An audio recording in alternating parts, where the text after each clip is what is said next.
Philadelphia. Brotherly love, cheesesteaks, and a 3-gamer with the Phils. It's a great place to hit, and the Marlins need to start swinging it. So who's in? The Fanatic awaits. Marlins and Phillies, Game 1, straight away.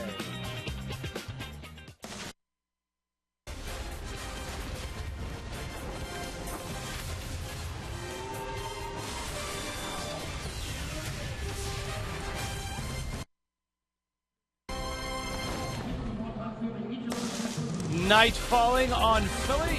The Marlins and the Phillies open a 3-game series. The Fish come in at 3-10. The Phils are at 4-9. It's tradition. The Fanatic, cheesesteaks, chooch, and the Marlins get ready to face the Phils. Hi, everybody. Rich Waltz, along with Tommy Hutton. It's an email Twitter Tuesday as well. It's obviously not been a good start for the Marlins, and over the last couple of days, it sounds like the heat has been turned up under Mike Redmond. Some reports that he's on the hot seat. To me, it comes with the territory. There are other managers around baseball that are feeling it as well. Yeah, there are frustrations that go around this game, and it comes with the territory when you manage a ball club. And there isn't anybody that wants to win more than Mike Redmond. He is as shocked and surprised and disappointed as anybody else that this club has gotten off to a 3-10 start. If the club was hitting better, if the club was pitching better, we probably wouldn't have this discussion right now. That's right. Now, for the Marlins, a lineup change. Follow me here. The Marlins dropped Christian Yelich down to the 5 spot, moved Martin Prado up to the 2 spot, and then Christian Yelich out of the lineup. He's out with a tight lower back. That came after batting practice, so Ichiro is in there. What do you make of the whole lineup shuffle? Well, I think it's a similar injury. Hopefully it's just a day or two that Christian Yelich had in Atlanta when he missed a couple games. I think it'll be interesting watching Ichiro. This is the first time that he's played at Citizens Bank. He's played in Philadelphia before, played a 3-game series at the Vet, but first time he's played in this ballpark. All right, pitching matchup is coming up. The Marlins and the Phils getting ready to start. It's a 3-gamer. Dan Herron has been Miami's best starter. He takes the ball in a moment as the Marlins and the Phils open up the series.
by Toyota.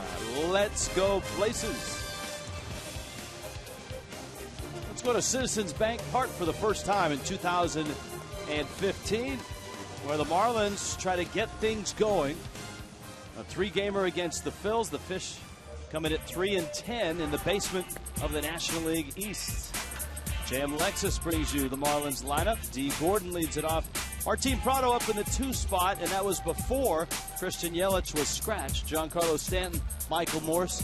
Marcell Ozuna was 6th. He slides to 5th. Ichiro Suzuki fills in left field, and he's in the 6th spot. JT Realmuto 7th. Adeiny Echeverria has been hot.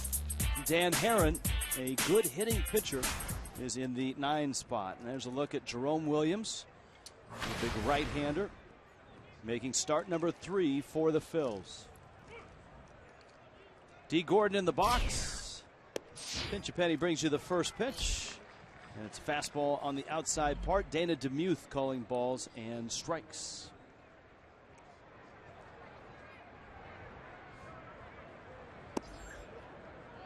We told you on Marlins Live, of the things that the Marlins are doing right, a lot of it is D. Gordon.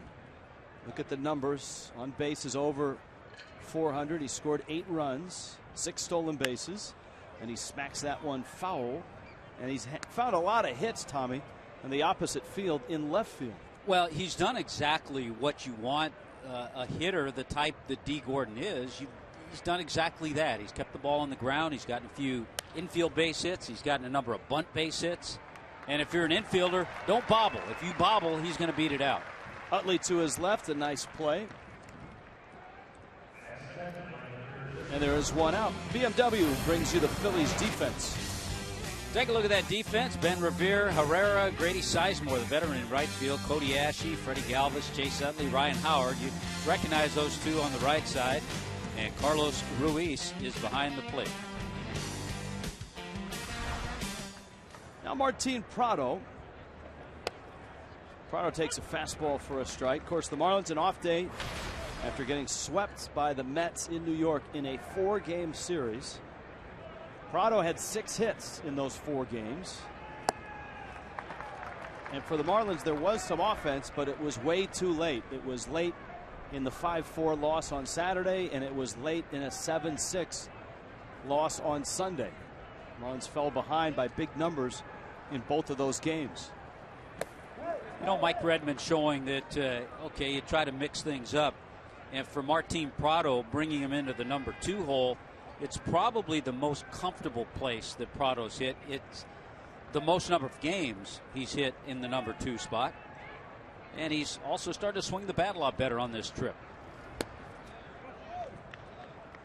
Williams misses away with a breaking ball. There's a look at Prado's trip. Of course, this is a familiar ballpark for him. Longtime member of the Braves. And a swing and a miss. And Williams, the 33-year-old right-hander, strikes out Martin Prado. He's got 2 outs. What, 2-seamer sinker just buzzed down and in. Don't see Martin Prado swing and miss too often, but Jerome Williams got him that time.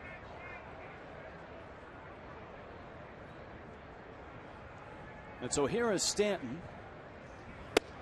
Fastball in, and Stanton will see a lot of those. He's struggled with that pitch on this trip. He had 5 hits, 4 RBIs, and 2 homers in New York. And Williams bends one in there and gets a strike.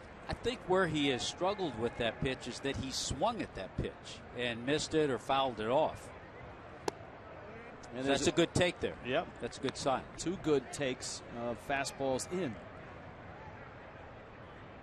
See pitch number 3 on Fox Tracks, and Stanton whacks that one into right field for a base hit. Boy, that's exactly what his approach was during batting practice. Talking to him briefly around the batting cage as he walked up to take his cuts, I said something to the effect that you got to like hitting in this ballpark.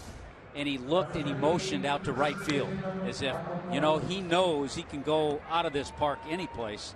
So if he stays with that approach, he'll have a good series. Marlins were here for early batting practice today. Frank Menechino and Lenny Harris making a few adjustments. The guy that had the best batting practice the early session and the late session, Christian Yelich. But Yelich, about a half an hour before game time, scratched with lower back tightness. It's an injury or an issue that he's had dating back from last year. And so Ichiro's in the lineup. Morse stands in. Stanton's at first. And this right-hander, Jerome Williams, has seen a lot of different uniforms, a lot of different stops. And at 33, seems to have found a home right now in Philly. Yeah, he was with the Astros, the Texas Rangers, and the Phillies all of last year. So much so, in staying with the well-traveled theme, he became the first pitcher in Major League history to record 3 wins against the same team in one season for 3 different teams. He beat Oakland 3 times with all those teams. That's incredible. Phillies claimed him off waivers from the Rangers late last year, and he pitched well for the Phils in September. Well, he's well traveled. I guess it's safe to say. His parents are from New York, but they moved when Jerome was young to Hawaii, to Honolulu. He's pitched in Taiwan. He pitched in 2 different independent leagues over the span of his career. Morse chops it. It's a foul ball. By the way, when you have Stanton and Morse back to back, most pitchers will pitch them the same, in with hard stuff, and then try to go away. What's your scouting report have on Williams? Well traveled. He has lots of cutters, kind of a slurvy curveball, and because of his wisdom out there, 33 years old, he'll use a little bit of everything to try to get you out.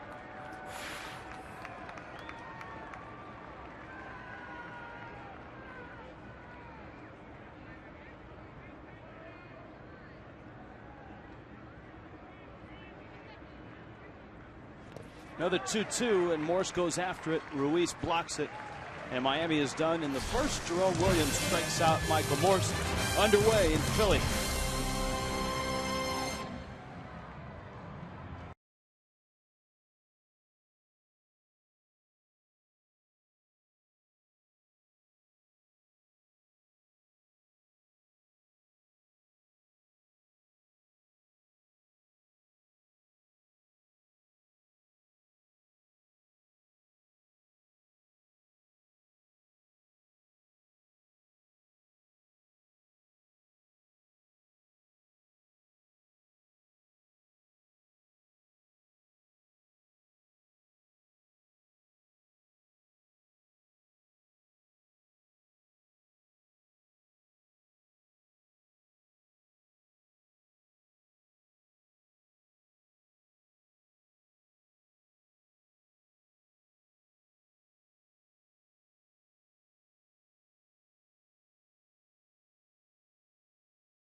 The Phillies getting ready to go.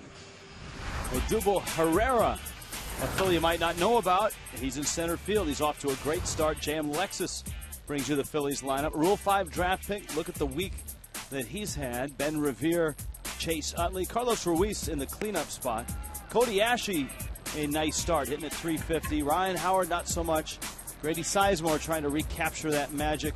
Freddie Galvis is actually hitting, and Jerome Williams is in the 9 spots. And there is Dan Herron. He has been marvelous his first 2 starts. Well, he sure has, and I think it's really interesting tonight in these 2 starters between Dan Herron and Jerome Williams.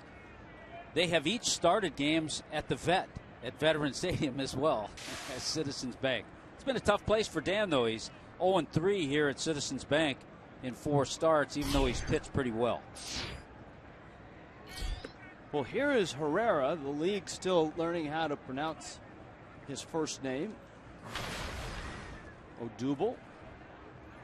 And he has a slew of extra base hits already. 5 doubles, couple triples. He's swiped 3 bags. And again, he's a Rule 5 draft pick. The Phillies taking a chance on him. Was with the Texas Rangers organization. Is just 23.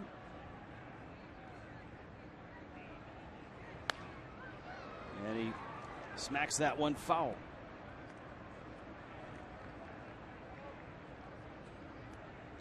Counts 1-2. Venezuelan. He's an aggressive hitter. Tough guy to walk. He goes up there swinging. Talked about all the extra base hits. He leads all major league rookies with 5 doubles.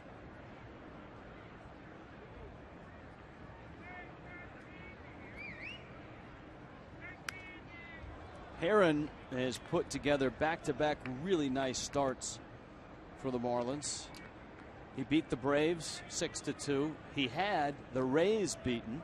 He left with an 8-1 lead and got a no decision in that ball game. 6 innings, a run.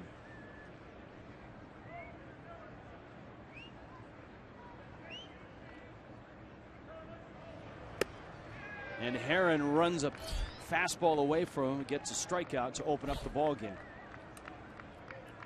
BMW brings you the defense for the Miami Marlins. Let's check out the defense tonight. Yeah, keep out of the boneyard. Ichiro starting in left field with Ozuna and Stanton. First time Ichiro has played here at Citizens Bank Park. Prado, Echeverria, D. Gordon, Michael Morris, JT Realmuto, and it's been a great defense. Second in the National League. Defense has only committed 4 errors this year. Ichiro in left. Fastball is up to Ben Revere, who was coming off a nice year last year. He hit over 300. His on base was 325. Very speedy, likes to bunt. He's got Prado up and Morse on the grass. Little track record for Revere against Dan Herron. Generally, April has not been a good month for Ben Revere. He always seems to get going as the season gets going. So he's kind of up to par right now, just getting off to a slow start.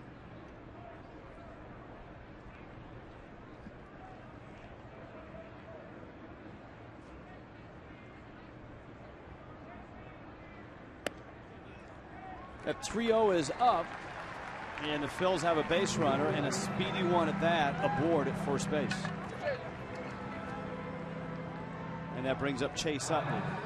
That's kind of a recurring theme, Tommy, not only with the Marlins but also the Phillies, and that's a cold start. Some of their hitters, Utley included, Carlos Ruiz, Ryan Howard, Grady Sizemore, Ben Revere, have batting average that are very, very low. You see Utley's numbers, his career numbers against Herron. Well, 49 stolen bases for Revere last year. And Utley turns that shoulder and takes inside. 36 years old is Chase Utley now. Ryan Sandberg in his second full season as the skipper. Revere at first, Herron quick to the plate as he always is, and gets a strike, and it's a ball and a strike.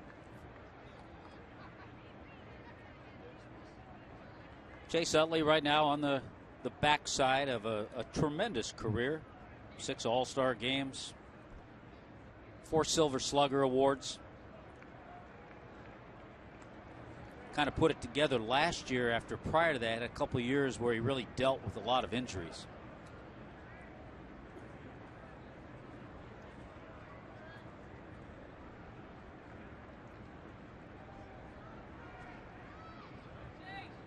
Runner goes. Good jump. Realmuto's throw up the line and in with a stolen base is Ben Revere, his 4th of the season. And the Phillies have a runner in scoring position with 1 out.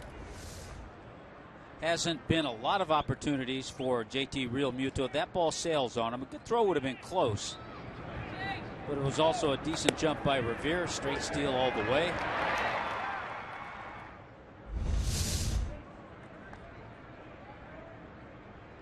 Mike Morse has come to the mound. A discussion with Herron. I'm not sure what about.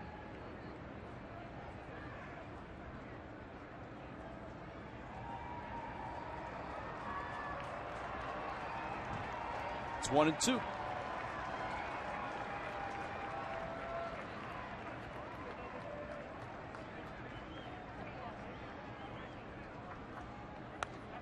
And Utley pops it fouling out of play. Should I throw the first tweet out? The ceremonial first tweet? Absolutely. This is a familiar one. We always get this one in Philly.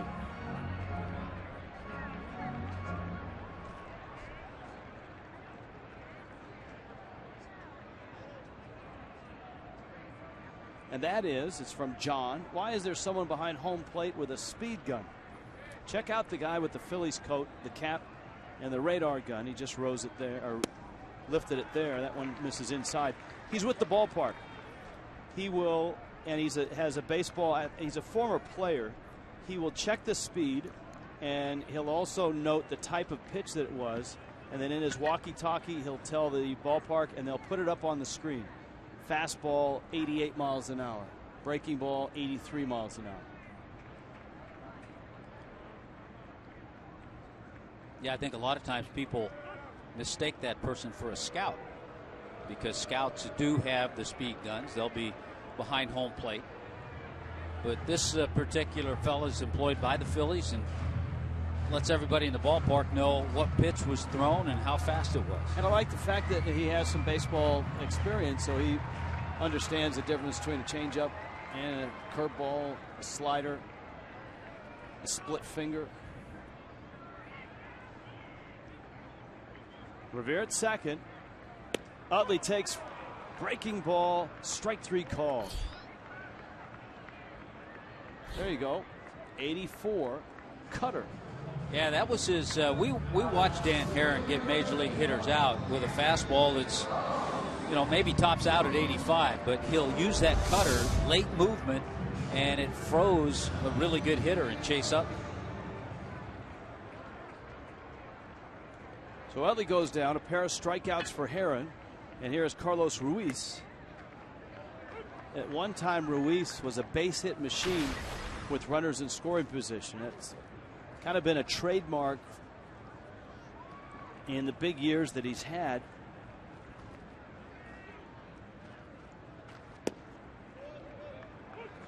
And Herron throwing strikes out in front, 0-2.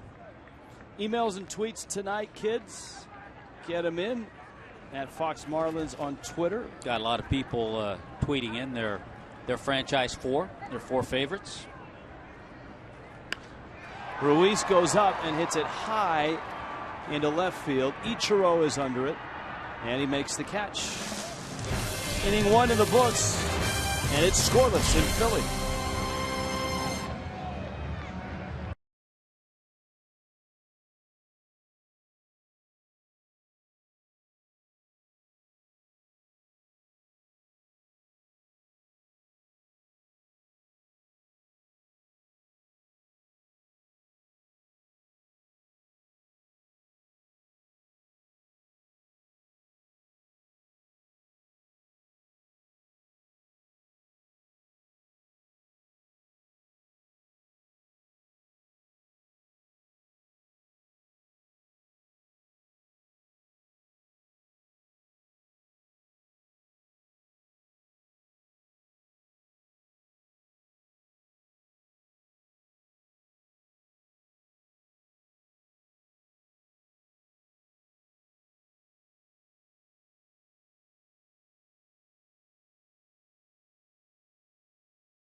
game one of a 3-game series between the Marlins and the Phillies. It is also a Twitter and an email Tuesday. We'll be taking all of your tweets at Fox Marlins. All of your emails can go to foxmarlins@gmail.com. And we've got a really cool hashtag for you tonight. It is hashtag franchise4. Major League Baseball wants to know for every team who deserves to be on that Mount Rushmore. And we want to hear from you, Marlins fans. Who deserves to be on the Mount Rushmore for the Fish? Send us your selections. Remember to use that hashtag franchise4, and maybe you'll see your tweet throughout the course of the show. Rich, Tommy? All right, Jessica, thank you. Into the second. Marcell Ozuna, Ichiro, and JT Realmuto. Giancarlo Stanton has the only hit of the night for the Fish. And Jerome Williams fires a strike. Rich, we saw Marcell Ozuna come alive a little bit in New York, mainly because he just got a little more aggressive. Frank Menachino, a hitting coach, as you always describe it, is like the guy at the circus with the spinning plates. One's wobbly, you got to get it going, and the other one, just he gets down at the other end, the other one starts to wobble. Right. Well, he's got a few plates that have been wobbling. Yes. And Ozuna was in major wobble mode. And that was a great example of the issues that he's had. And it's just get aggressive. A pitch like that, a fastball, at that count, at that moment, is a pitch you got to jump on. That's sometimes you just have to go back to where you started and how you got here.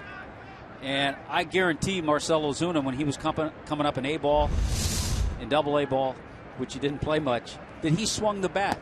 He didn't take a lot of pitches. Frank Menachino, along with Lenny Harris, his assistant. And here is Ichiro. He's never played a game in this ballpark. He had a good series over at the Vet, though. Yes, he did, back in 2003. Ichiro a liner to left, and it's caught there by Ben Revere.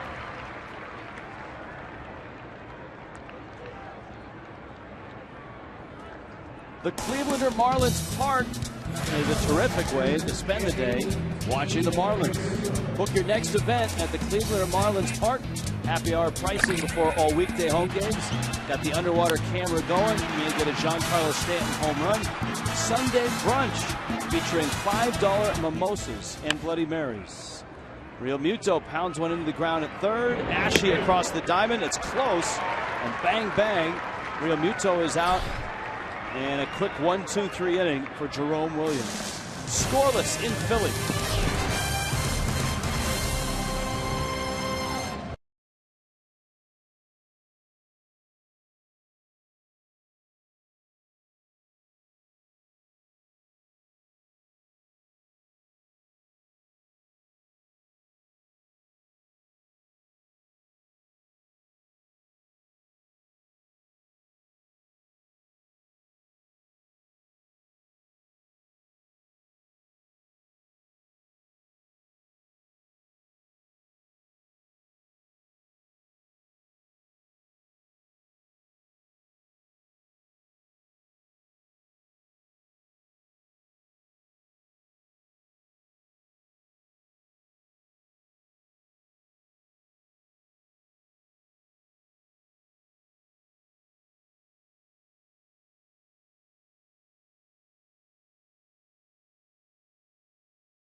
scoreless game here in Philly. And you can book the Fan Express, bring you right to Marlins Park. Luxury motor coach, all your group needs. Great way to party and get to the ballpark. 305-480-2523, or just email groups@marlins.com. Rich, you look at this Phillies lineup, their roster, and we've talked about the veterans, the Utleys, the Ryan Howards, Carlos Ruiz. But they're really impressed with Cody Ashley, and he's a bright spot as far as young players go. And he's off to a good start, too. The problem is the Phillies need about 4 or 5 Cody Ashleys. And right now that cupboard is fairly bare. Now for Ryan Sandberg, they have a dynamite starting rotation in Double-A. But that doesn't help him this year. And the hope for the Phillies is that that rotation continues to progress. And in a year and a half, they start arriving in the big leagues. I think one of the blessings they have is that Ryan Sandberg's a very patient man.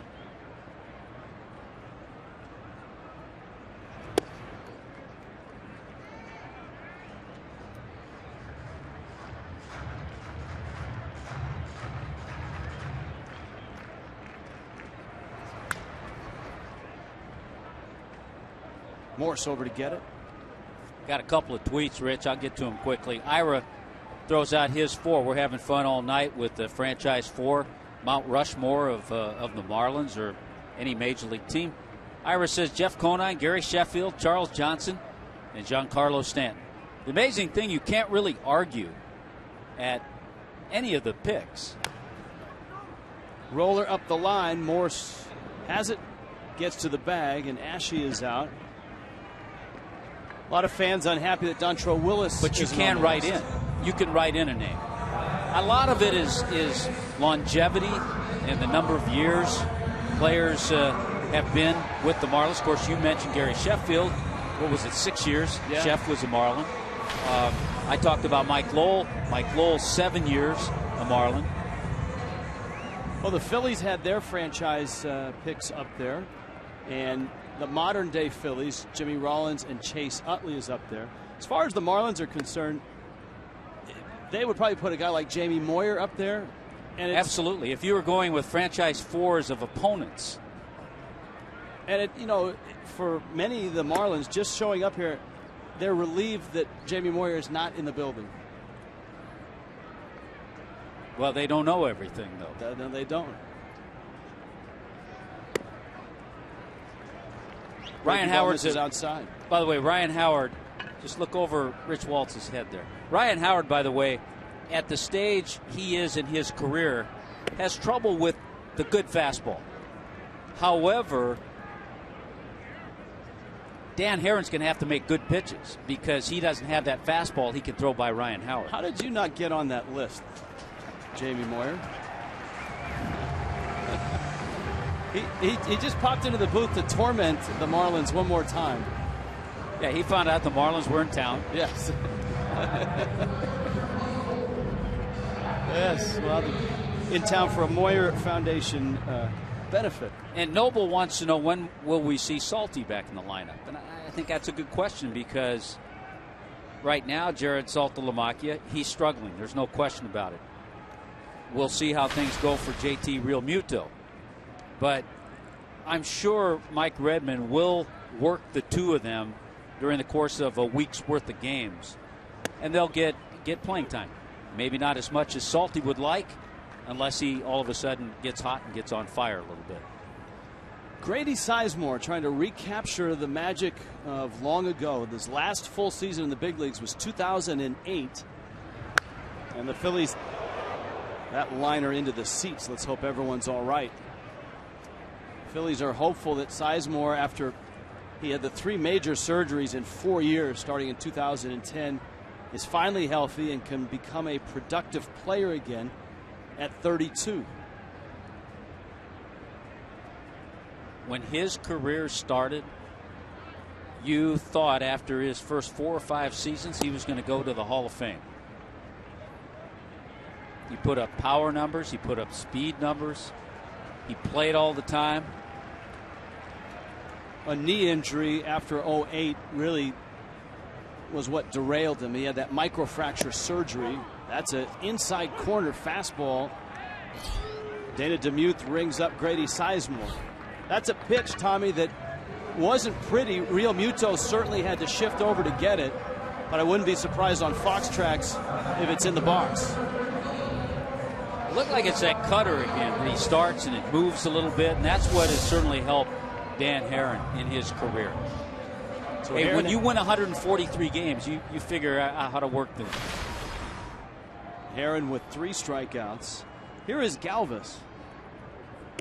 There are a lot of Phillies that are off to cold starts. One guy you didn't figure on having a hot start is Freddie Galvis, but that's good news for the Phillies. Always touted as a guy that could field, and the hope was his bat would come around, and so far he's had a good start to 2015. Howard away from first, and Herron gets a strike. It's 1-1. There was always talk about Freddie Galvis.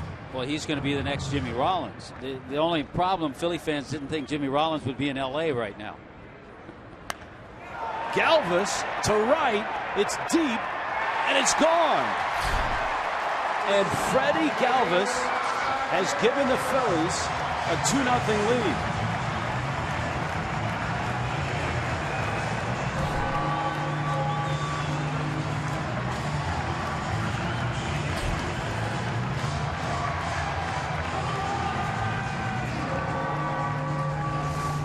Well, I'll tell you what, it's there for the taking for both sides.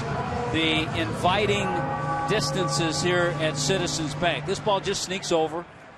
A lot of ballparks might not make it out, but Freddie Galvis with his first home run of the year, and just like that, the Phillies have a 2-run lead. He hit 4 home runs last year in 43 games, and Galvis in the bottom of the order comes through. Here is Williams with 2 outs. 14th career home run. Ed Svita, our baseball historian, here in Philly. And the thing that hurts about that home run is the walk to Ryan Howard. All of a sudden, instead of a solo shot, it's a 2-run shot.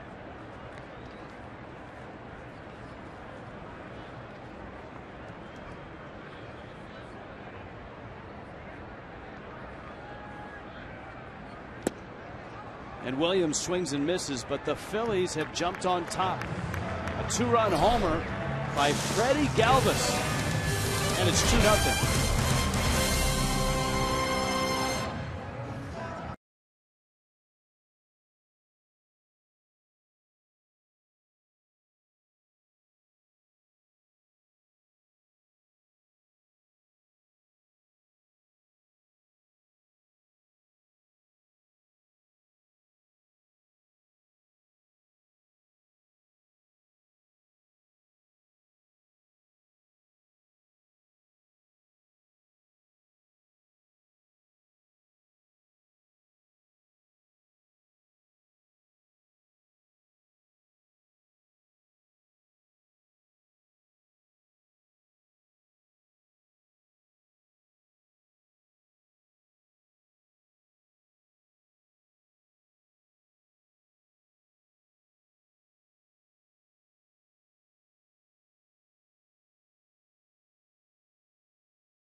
Presented by the authority of the Marlins, may not be reproduced or retransmitted in any form, and accounts and descriptions of this game may not be disseminated without the express written consent of the Miami Marlins. Freddie Galvis, a 2-run homer. Danny Echeverria, Dan Herron, and then D. Gordon on an email and Twitter Tuesday. As Echeverria stands in. Len in Parkland with an email. Just wanted to get your take, Tommy, about the big contract signings of Stanton and Yelich. Do you think either is feeling added pressure to perform? Echeverria fights off a fastball. Sizemore, a very good outfielder, a guy that's won multiple Gold Gloves, makes the catch. You know, I can't read their minds. I wouldn't think so, but, you know, sometimes without thinking about it too much, sometimes those things do creep in, especially when you don't get off to a real good start. But you know what? These two guys are terrific players. Christian Yelich's a tremendous hitter. Giancarlo's going to hit for power, and it's just a matter of time.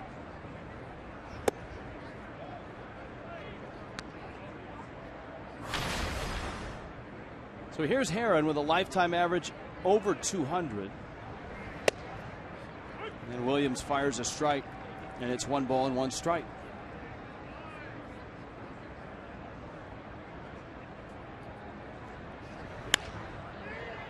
Herron sends a soft fly into left center. Revere, kind of a skidding halt to make that catch, and there are 2 outs.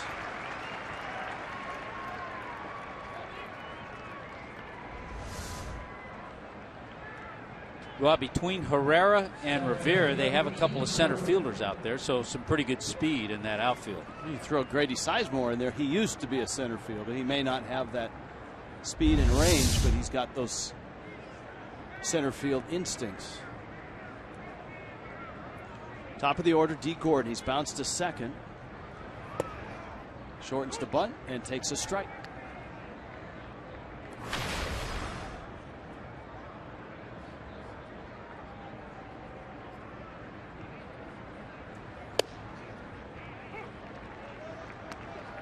Oh, and 2.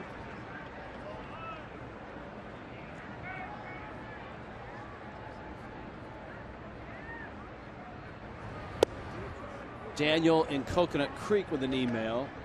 Rumors about Mike Redmond being on the hot seat. Are those rumors premature since the Marlins have played only 13 games? I think so. I mean, it's 13 games into the season. Little squibber up the middle. Galvis has it, and Gordon beats it. We've seen enough of D. Gordon to know that a ball like that, more times than not, is going to be a base hit. There was just a slight little bit of hesitation as he was making the transition, getting the ball out of his glove. And if not for that, he probably has D. Gordon by half a step. I think Gordon beat it, but we'll see. See if you can pick up the hesitation. Right about there.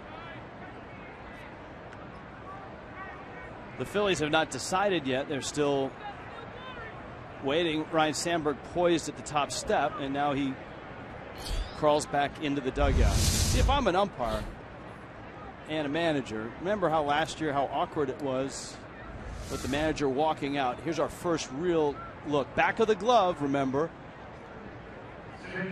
That's really close. But I think the Phils, they may have watched that Mets series. And remember, the Mets lost 2 challenges early in the game on D. Gordon at first base. And back of the glove was pertinent in multiple replays and challenges in that series.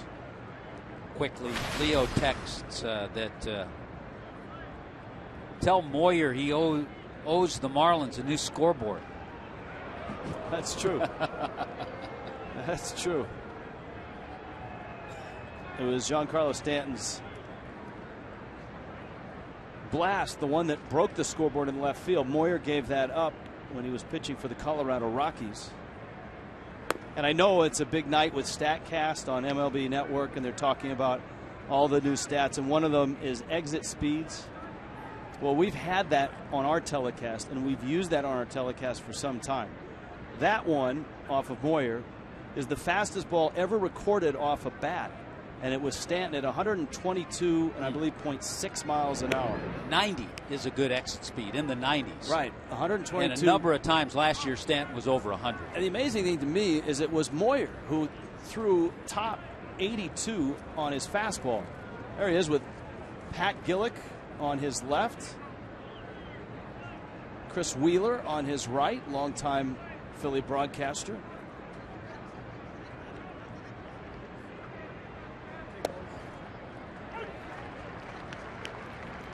One and one to Prado. And Gordon anchored at first so far. Williams has done a pretty good job of keeping him close. Lisa text, don't forget Miggy in her tweet. Don't forget Miggy on that franchise 4.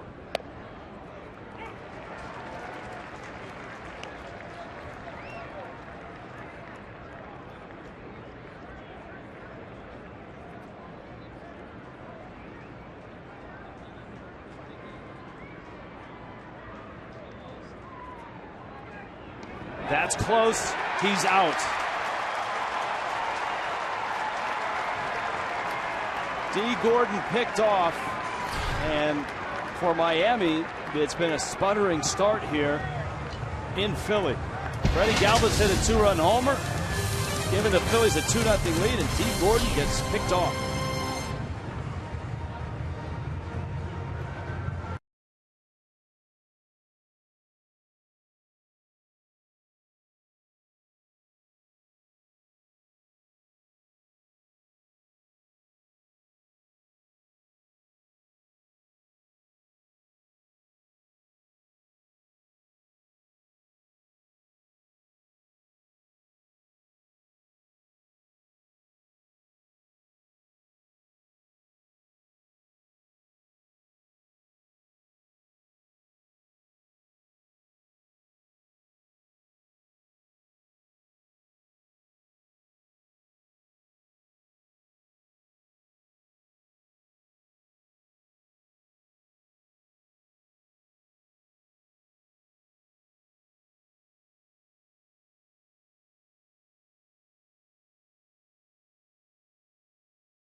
The Marlins and the Nationals open up a nice homestand in Miami on Friday, April 24th.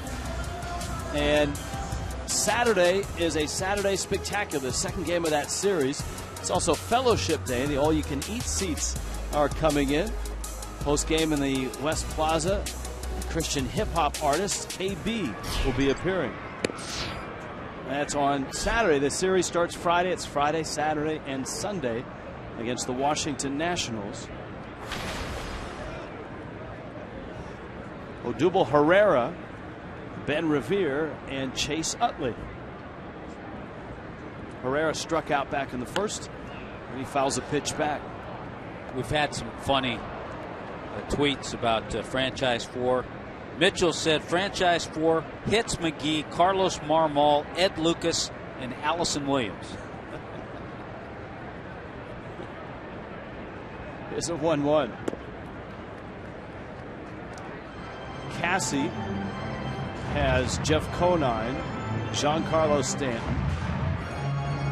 And Cassie's going to put Dontrelle Willis and Jim Leland on that.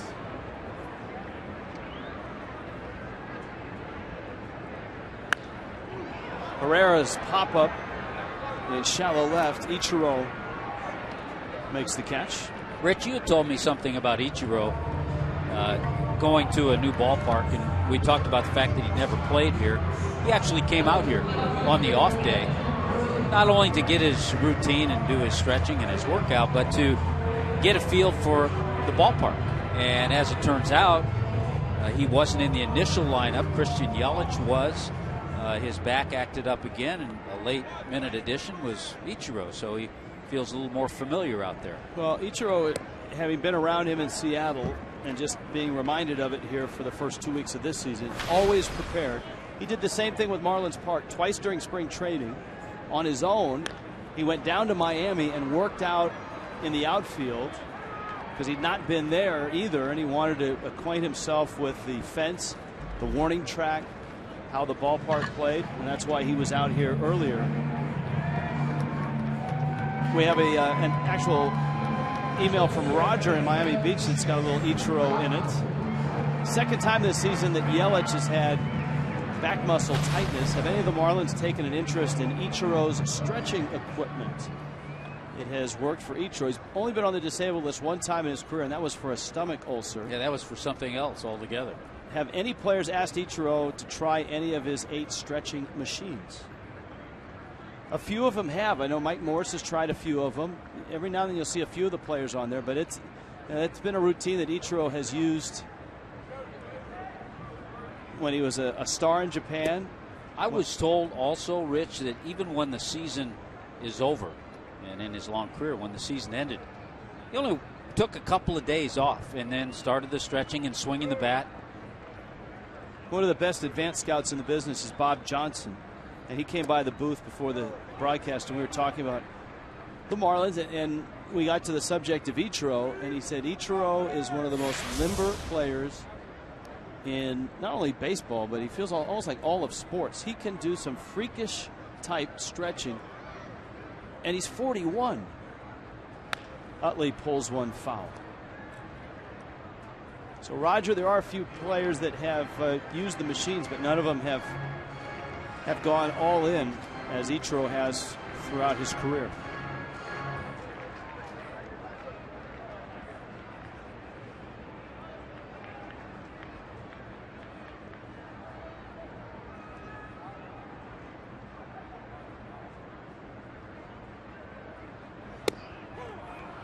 Boy, Chase Utley has taken 2 called strike threes in this ball game. Despite that, the Phillies are up 2-0 on a Freddie Galvis 2-run homer.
Franchise in baseball is doing it. For the Marlins, you can help select the franchise 4.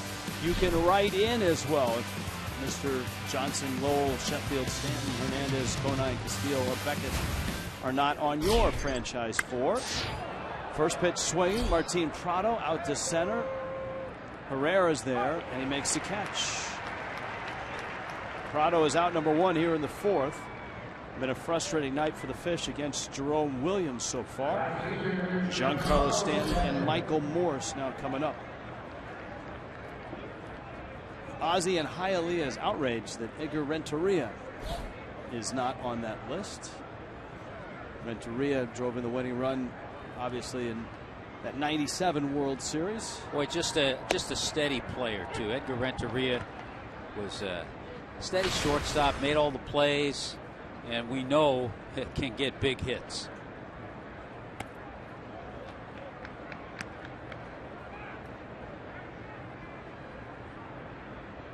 Stan, a line drive single back in the 1st, and that's the best piece of contact the Marlins have made. They have another hit, and that was D. Gordon's infield hit. There's that fastball, Tommy. He took another one that was in. And that one didn't miss by much. That was just in. I have a lot of people sending emails and tweets about Stanton, and is he standing too close to the plate, too far from the plate? He looks like he's a little closer than he was last year. In watching some video from last year side by side,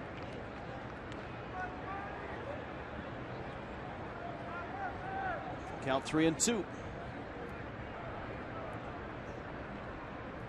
See what he gets to hit here. Got a fastball, and he fouls it back.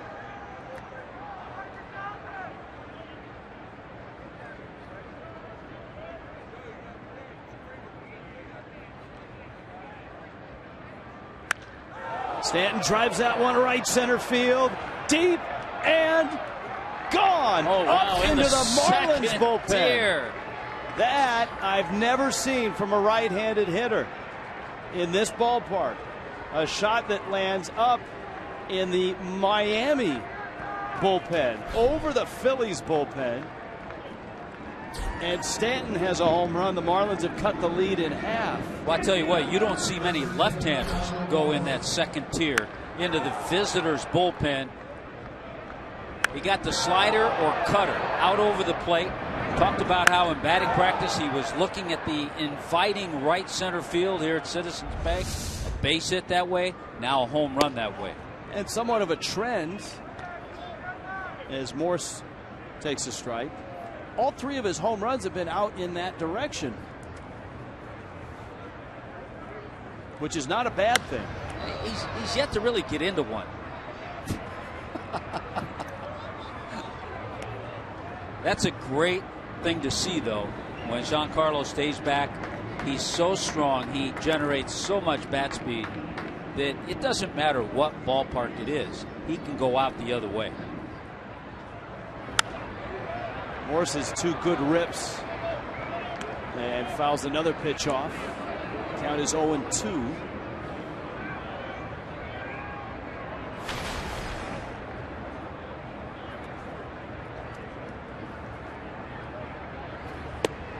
And then he swings and misses at a breaking ball.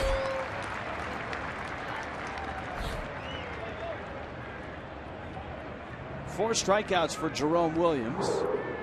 South Florida Honda dealers bring you Marlins Live pregame show tomorrow night.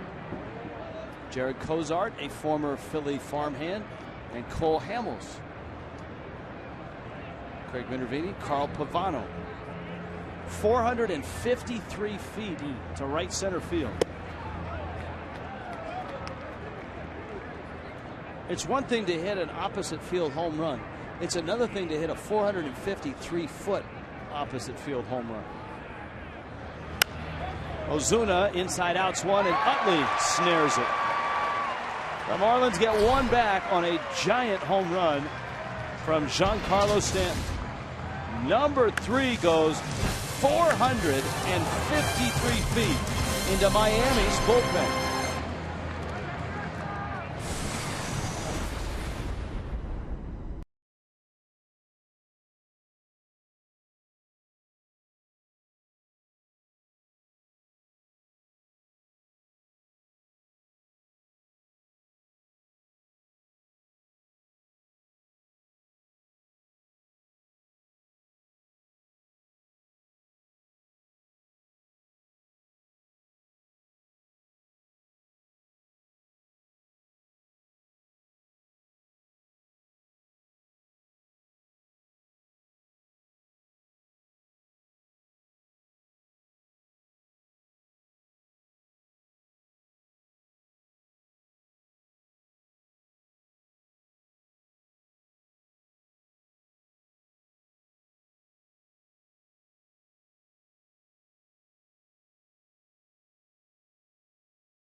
Brought to you by your local Chevy dealers. Visit your South Florida Chevy dealers today. By Checkers. Get Checkers Authentic Philly Cheesesteak. Try the new meatball sub. Pick yours, 2 for $5. And by Subaru of Pembroke Pines. Price, service, selection. You're going to love us. Night has fallen in Philly. Giancarlo Stanton, a solo homer. But Freddie Galvis' 2-run shot is standing up for the Phils. We send Carlos Ruiz, Cody Ashe, and Ryan Howard up against Dan Herron. A lot of people, Rich, tweeting Dan Uggla's name in the franchise 4 as one of their picks.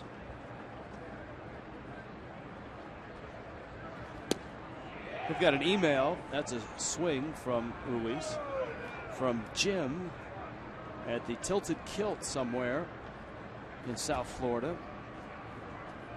When will Marlins television get the StatCast analytics, and how will they enhance the telecasts?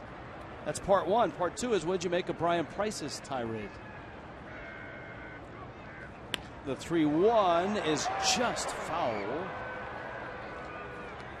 First of all, on the tirade, I think it was a little unusual and out of character for a guy that you and I both know, and you know well, Brian Price. A little out of character. And you know what? If a writer is doing his job and reports what this particular writer reported, he's just doing his job. It wasn't anything told to him in secret or off the record. So he apologized for. He really never apologized for he apologized for the language, Brian Price did, but not for the content, and in fact he should have. I think you heard a frustrated manager, and there are some frustrated managers, including 2 of them in this ballpark tonight. And Mike Redmond probably more frustrated than Ryan Sandberg. The Phils not expected to contend. The Marlins were expected to be improved from last year.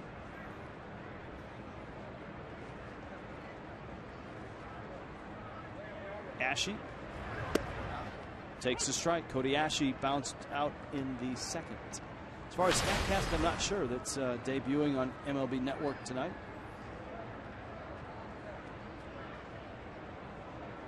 You can see some of it used on MLB.com. On some highlights. We've seen that over the last week. But it's always nice to have Jim with us for this 2-game Fox Sports Florida visit. Thursday's game is an afternoon game, and it's one of the very few that's not on television this year. So television tonight, television on Wednesday, and no TV on Thursday.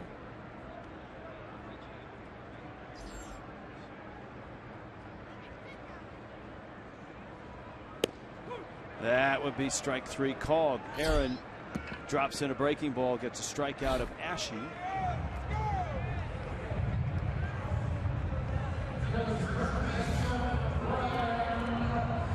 Well, we've seen some nice pitches that have frozen some really good hitters. 3 of the 4 strikeouts, or 5 strikeouts now, for Dan Herron have been of the looking variety.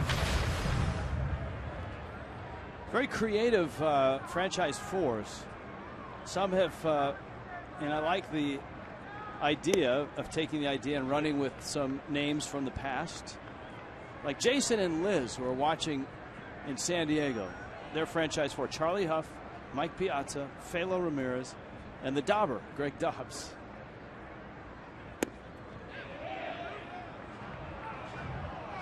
Strike. Howard went around. He didn't like it, and it's 0-2. 6 strikeouts so far for Dan Herron.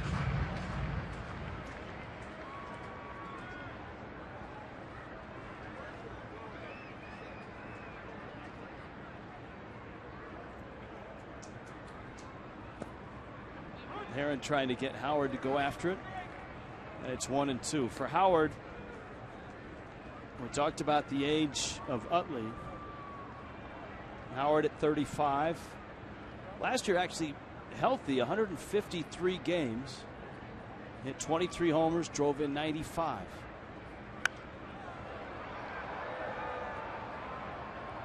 You know, when you look at the career of Dan Herron, We've talked about how he's had 10 consecutive seasons of 10 or more wins. There are only 2 pitchers that have had more. John Lackey's had 11 consecutive years, and Mark Burley 14. Ryan Howard into right. 1-out single. It chases Ruiz to second. Grady Sizemore comes up, runners first and second. Saturday, Major League Baseball returns to Fox Sports 1, a doubleheader. Red Sox take on the Yankees in the Bronx, followed by a playoff rematch. Royals and Angels. Coverage begins Saturday, 12:30 Eastern. Fox Sports 1, streaming live on Fox Sports Go.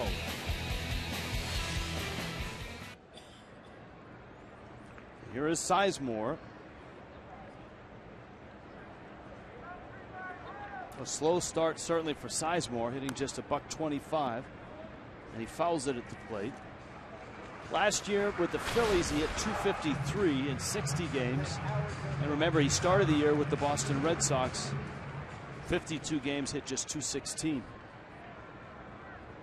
We talked about early in his career, a 4-year stretch from 05 to 08. He averaged 41 doubles, 8 triples, 27 home runs, 29 stolen bases, 116 runs, and he also averaged 160 games played during that time.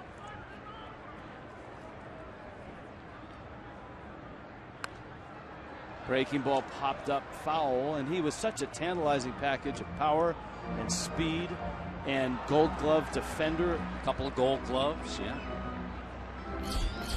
There is Freddie Galvis. It was his 2-run homer to right.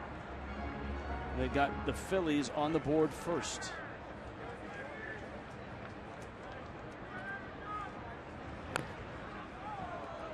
I think a lot of people that are tweeting us on their franchise 4, a lot of it depends on what was their favorite era of Marlins baseball. Derek tweets us his franchise 4, Conine, Castillo, Beckett, and Stanton. Well, his era is the 2003 and then on. Sizemore rolls it to short. Echeverria 1. Gordon to first. High. Morse came off the bag, and Sizemore gets by him. The Phillies are still alive in what looked like a double play. Now, here's a look at the turn. Yeah, that's a turn that D. Gordon will say he needs to make. He appeared to have his body square. The arm probably wasn't in the right slot, and the throw sailed on him, taking Michael Morse off the bag. But a good throw would have been 2, and the Marlins would have been out of the inning. It extends and brings up Freddie Galvis, who homered his last time up. Well, you could see Gordon not happy with himself. Galvis's homer was to right, and for Herron, he's pitched quite well this year. He has given up 4 home runs. Rand-eye vision cam with a look at that home run. That's the 4th that Herron has allowed this year. So far on the year, and Dan Herron just making his 3rd start, he's allowed 5 runs, and they've all come via home runs.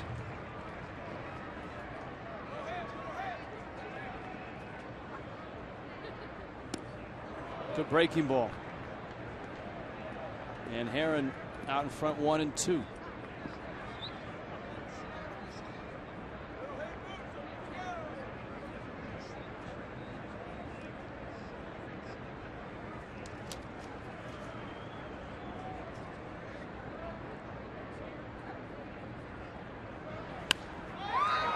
To left, Ichiro is there, and he makes the catch.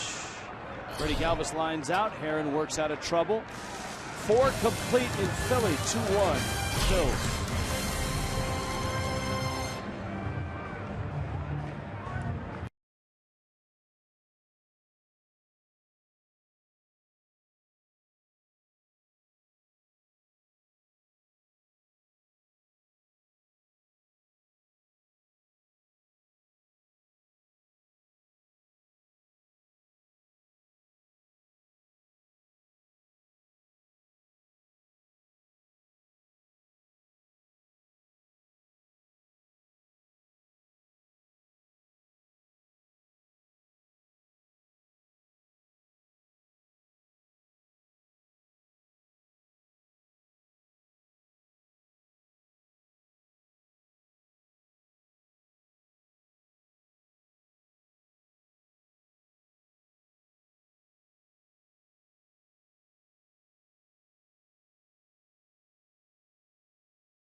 from Giancarlo Stanton. Now, every time Ichiro Suzuki has taken the field, I have heard a massive amount of cheering from this section right here, and it turns out that there's a group of businessmen from Japan. They are in town for a conference in Philadelphia, and it worked out perfectly that the Phillies were taking on the Marlins, so they specifically came out to see Ichiro play. And Rich, Tommy, it really is amazing to see the amount of respect that baseball fans in general, from ballpark to ballpark, have for Ichiro. Amazing, but not surprising considering the career that Ichiro has had. And by the way, that ball that he just caught, it is now with these Japanese businessmen, so they get to take home a very cool souvenir from coming to this game. That is very cool. Ichiro up here, thank you, Jessica, in the fifth. He lined out to left his first time up.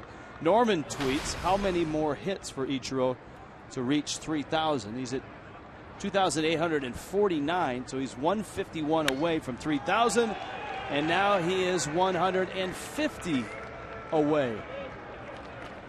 And a good time was had by all. That's fantastic. In that They're section. having a great time. He's hit the ball hard twice tonight. Yes, he has. Lined out to left field, hit it well his first time up. Well, Miami trying to tie this ball game up. They've got speed at first now with Ichiro, JT Realmuto, and Danny Echeverria. You can see Alex Rodriguez is having, I think to the surprise of just about everybody, a very productive start to his season. Yeah, he had a 2-homer game the other day in St. Pete against the Rays. Ichiro chased back. Emails and tweets tonight. Franchise for the hashtag and the topic. First time the Marlins have had their leadoff man aboard. Williams is very quick to the plate. He has a slide step, not a big leg kick. Yeah, that allowed Ruiz to throw D. Gordon out back in the third inning when he was trying to steal.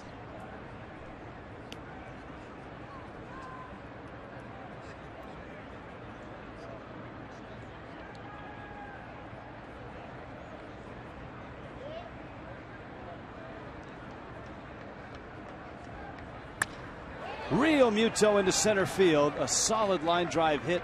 Herrera's got it. And Miami has hit it hard with the first two hitters in the fifth. Here comes Echeverria, and then you've got Dan Herron.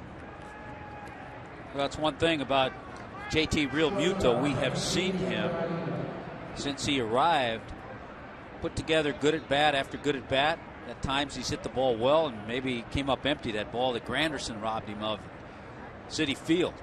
So it's good to see him swing the bat that way. Now Echeverria. Fly to right. Takes inside. Echeverria, Miami shortstop. Allen has a tweet about another shortstop for the franchise 4 list. How come no one has mentioned Hanley Ramirez?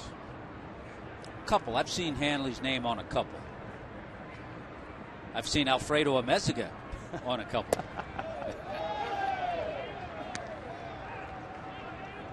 Two very different personalities, Hanley and Alfredo Amezaga. Hanley had to come out of the Patriots game the other day. 11 o'clock start. That's a smash in the gap left center, and that's going to tie the game. Ichiro around third, on his way home. He will score 3 straight line drives. Danny Echeverria ties the game at 2. Well, and that sets it up nicely for Dan Herron in a situation where he'll try to move runners over. Pitch got up. Jerome Williams making a few more mistakes second time around, and the Marlins are having some good swings against him.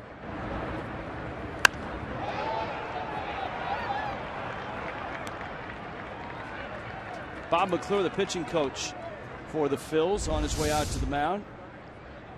And you got Realmuto at second, Echeverria at first. McClure, longtime major leaguer, 19 years in the big leagues. Had a nice career, left-handed pitcher. Ichiro's 2,850th hit in the major leagues ignites a rally that has yielded 1 run so far. Of course, if you want to go back and count all the hits he had in Japan, he had 1,278 hits in Japan. So that's 4,128 hits altogether. All that, and he doesn't even wear Skechers. No. There's the bunt. Herron, and the throw to third. Out there. Herron's not running hard. It's out there. And a complete disaster on the bunt for Miami. Well, it's always frustrating anytime you don't get that bunt out on the grass. And Chooch does a good job, pick and fire, and then over to first base to Utley, who was covering, and it turned in to be a very easy double play. 2-5-4.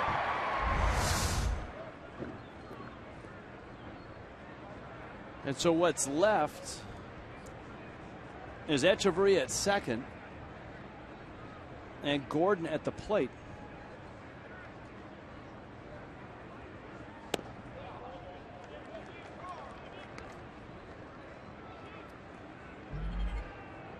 Gordon takes it's 1-0.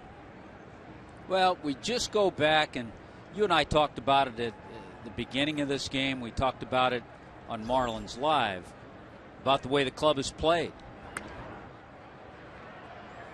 Ashy, and it's beyond his reach. If you're playing really good baseball, every team now and then makes mental mistakes, doesn't get a bunt down, throws to the wrong base, misses a cutoff man.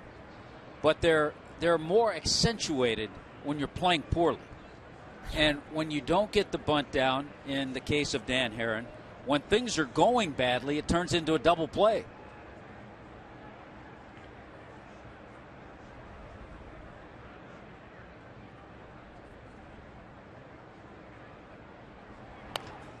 Gordon pulls a ground ball off of Howard, over Utley, and into right. And here comes Echeverria to score. Well, that's the break Miami's been looking for.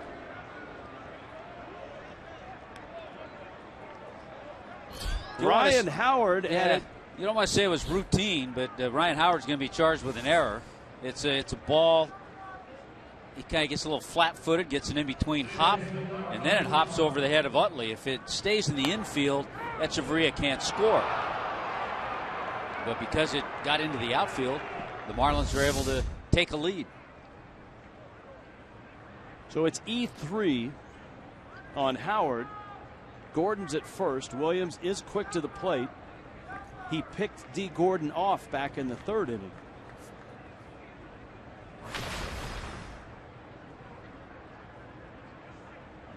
So it's 3-2.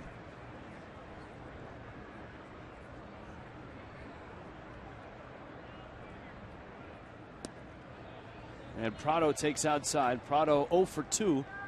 He is struck out and flied to center. Well, Dan Herron feeling a little bit better now.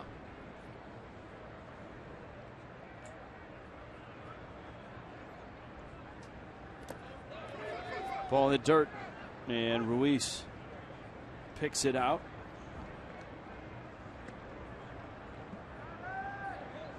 I like Patrick's franchise 4 picks, Rich.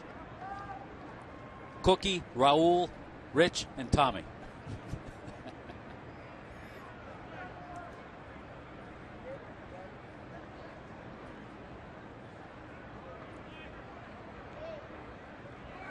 Runner goes. Prado takes a strike. Throw down to second. Not nearly in time. And you see that slide by Gordon. It's significant. Number one, it was feet first. Number two, he had his hand down to make sure he didn't overslide the bag. He did that numerous times last year and was called out.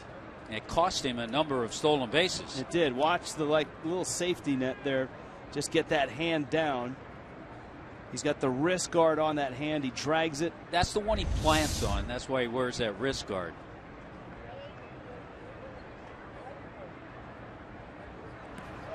That one in the dirt, and Ruiz has to smother it. Yeah, there are really some interesting things. I saw a thing today about Bryce Harper, who injured his wrist and hand in headfirst slides. Well, because of that, Bryce Harper in his last 90 games, going back to last year, since he came off the disabled list, has only attempted one stolen base because he hasn't learned how to steal and slide with his feet first, and he doesn't want a chance breaking another finger or wrist.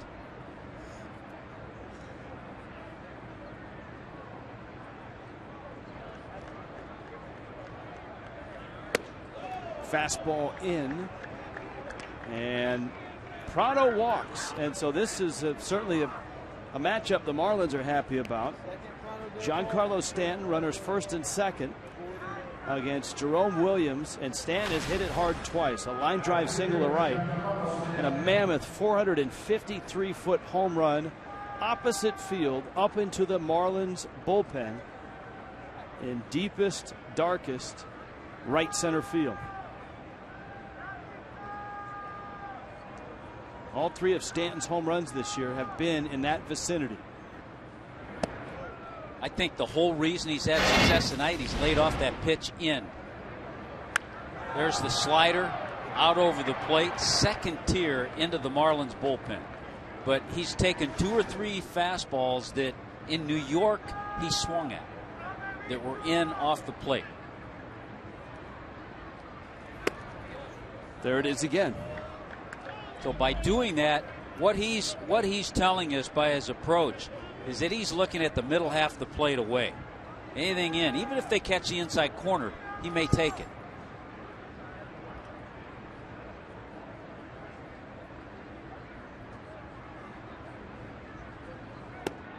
So a pitch is a strike. Good pitch. Little cutter. Kind of moved right at the last minute.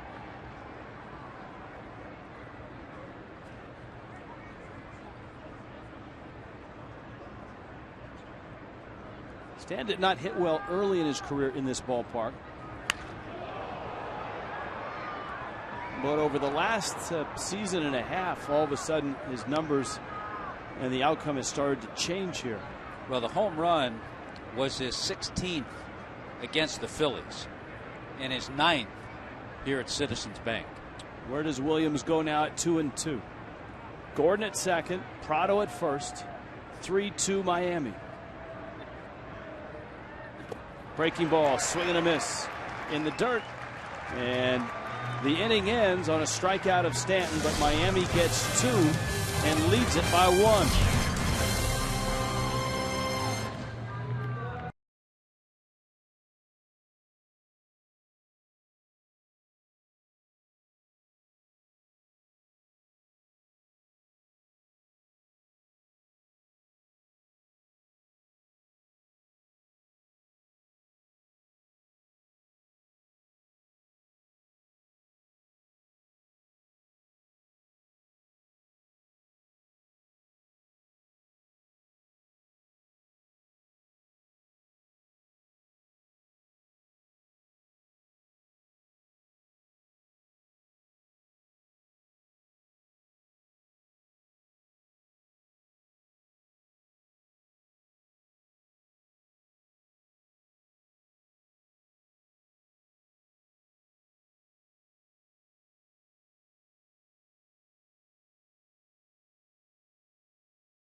Our Geico Marlins moments. On this date in history, Mike Lowell set a Marlins record, 3 home runs in an 8-7 11-inning win over the Phillies at Citizens Bank Park.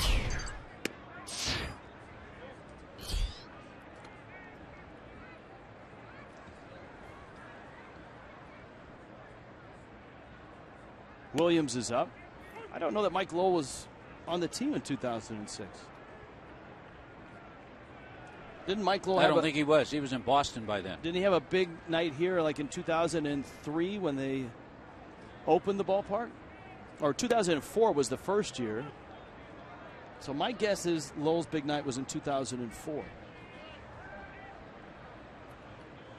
Remember Mike Redmond homering here.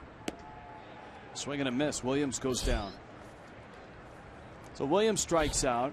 Herrera and Revere will follow. I like this one. Ivan or Yvonne. I never can figure that one out. Franchise for Conine Beckett, Levon Hernandez, and Steve Bartman. Oh, that's not right, Tommy. That's just not right.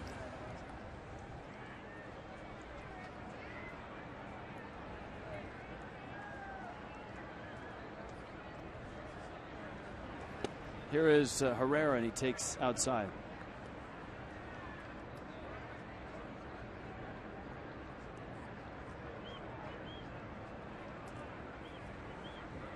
In 2004 was the big Mike Lowell game in this ballpark, which is brand new that year. Odubel Herrera pops it up. Odubel. You know, when you're an aggressive hitter like Herrera, notice I just say Herrera. Come on, give me Odubel. Odubel. Thank you. You're aggressive. A guy like Dan Herron could give you fits because nothing he throws is going to be the same. A lot of off-speed stuff, a lot of stuff just out of the strike zone. And so far, he's handled him well. Here is Ben Revere now. And Herron's breaking ball misses down low. Freddie Galvis 2-run homer in the second. That's how the Phillies have their runs. A Giancarlo Stanton solo homer in the fourth. And then the Marlins rallied for 2 more in the top of this inning. And a 3-2 lead.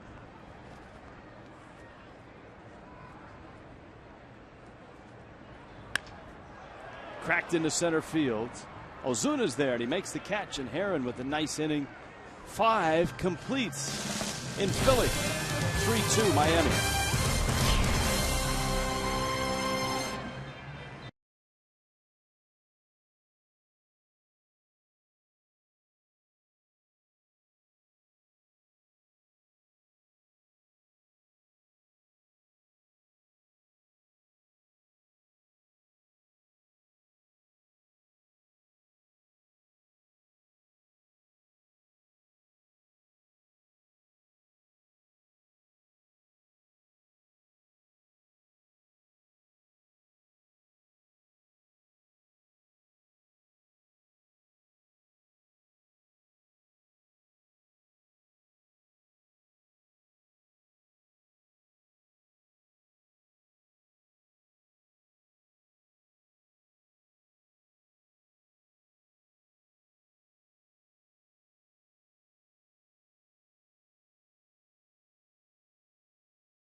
In Philly, Michael Morse, Jerome Williams, and that fastball is skied foul and out of play. Morse is 0 for 2, a pair of breaking balls. have done him in, both in the first and in the fourth.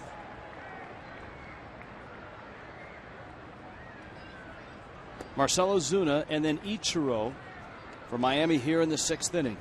Emails and tweets, a lot of emails and tweets about the franchise 4 selections, about the Marlins' cold start. Irvin has this, Tommy Hutton. Is it wrong to put blame on managers and coaches instead of players for lack of performance? I don't know if it's wrong. I think you have to. I just think you have to get a little deeper into the season, number one. I think there are times. First of all, players, these guys are major leaguers. A lot of people will tell us, well, it's up to the coaches to get. These guys are major leaguers. If they don't know how to play by the time they get here, it's just a matter of refining their skills, staying focused, which they have to do night in and night out. A coaching staff and a manager can only do so much. Ozuna has struck out, lined out. Franchise 4 pick from Darren, Hanley Ramirez, Dan Uggla, Jorge Cantu, and Mike Jacobs. And we know what era he was fond of.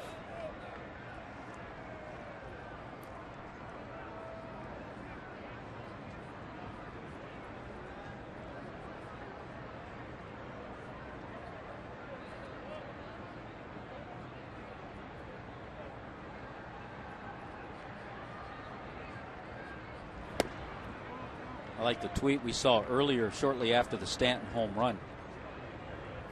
Said that Stanton home run had Eric Reed all over it. Miami Heat's fine broadcaster. Kaboom! Well, there you go.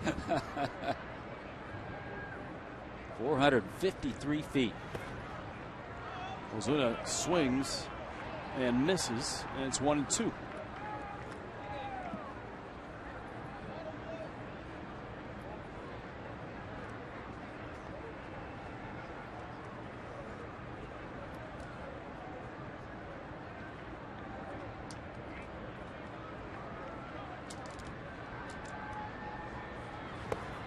And Ozuna swings and misses. First out of the 6th inning. We check in with Jessica Blaylock.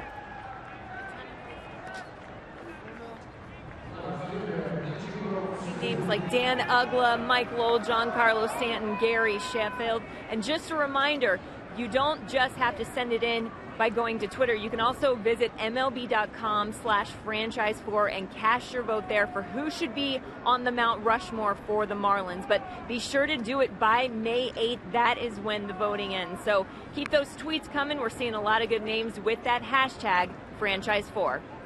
All right, thank you, Jessica. Here is Ichiro.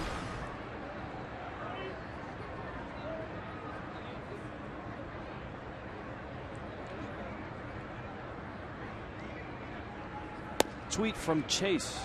If you had to pick one to build a team around, Stanton now or Ichiro early 2000s? Oh, I would say Stanton now. I think most people are going to want to go with power. Power and run production. Guy who can change a game in an instant. Ichiro got another base hit, lines that one to left field. You know a guy, Rich, who's at the ballpark and visited our booth, who's marveling at watching Ichiro, a teammate of his. Right. Jamie Moyer. Moyer was a part of that Seattle ball club when Ichiro joined in 2001, his MVP season. Moyer's a guy that pitched till he was, what, 48? And he certainly can appreciate Ichiro at 41. Sitting next to Pat Gillick, now the president of the Phillies. Gillick was the general manager of that ball club in 2001 in Seattle. Gillick helped build postseason teams. Woody Woodward, of course, got it started as the general manager, and then Gillick took over. Here's JT Realmuto. Had a bounced out and singled. Conversation with JT about we've seen it a few games since he's been here. He chokes up just a little bit. He told me an interesting thing and something that I thought was really great for a young player. Not going to work out here for him. He said he chokes up when he has 2 strikes or if he has men in scoring position because he wants to put the ball in play and try to make contact. Make sure you have the best seats for all the action at Marlins Park in 2015. Choose from a variety of new season ticket packages, including prorated full season, half season, 20-game mini plans, and the new 10-game packs. Plans start at just $240. You can secure your seats at 1-877-MARLINS. Go to marlins.com/2015 tickets. Here's Echeverria, and his resurgence at the plate continues. He's hit in 4 straight. RBI line drive single in the 5th.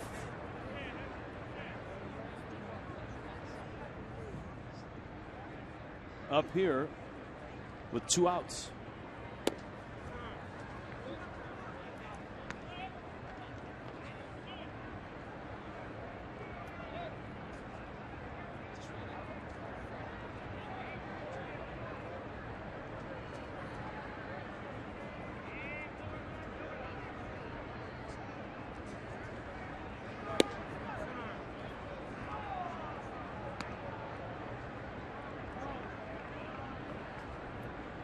Luis Garcia in the bullpen.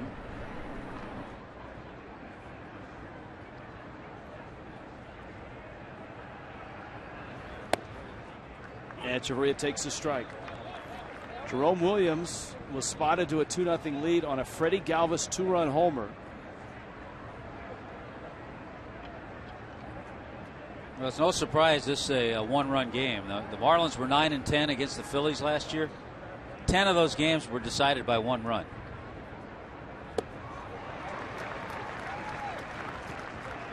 Two and 2. Williams has struck out 6. He's walked 1. Of the 3 runs, 2 are earned. 93 pitches in. A 6'3", 260-pound right-hander out of Waipahu, Hawaii. Echeverria to left. It's hit well. Revere has it. A running catch at the track. And the inning ends. Revere saving 1, probably 2 runs for that grab.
Through center field at Citizens Bank Park into downtown. Miami up 3-2. Dan Herron going strong. And he gets Chase Utley to open up the 6th. with Carlos Ruiz, Cody Asche scheduled. Herron has struck out Utley twice, and both times they've been looking. Remember when the Phillies were at Citi Field taking on the Mets? Utley had that 2-homer game. Hit one of them off Harvey. Since the 2-homer game, Chase Utley's 0 for his last 20. There it is. We always read an angry email. This one has some anger and some sarcasm in it. Yeah, we can deal with that because we've done that before. Yes. Well, 3-10 will do that. Yes, it will. In a year with expectations. Absolutely. 1-1. The cutter has been the pitch that Herron's been able to drop in and get Utley twice on. That's been one of his best pitches of the night. Pitch misses down low. Remember the other night I suggested maybe that you drop in a authoritative voice to announce the challenge or the review, the verdict. And I thought maybe an English accent would be authoritative. Yeah. And you poo-pooed that idea. I did? Hey, Tommy. I thought I agreed with that. This is, well. Because I mentioned it like a golf rules. They send guys out on the course with all the rules, and a lot of them have English accents. All right, well, after the Utley at bat, I'll read the email. All right. That's okay.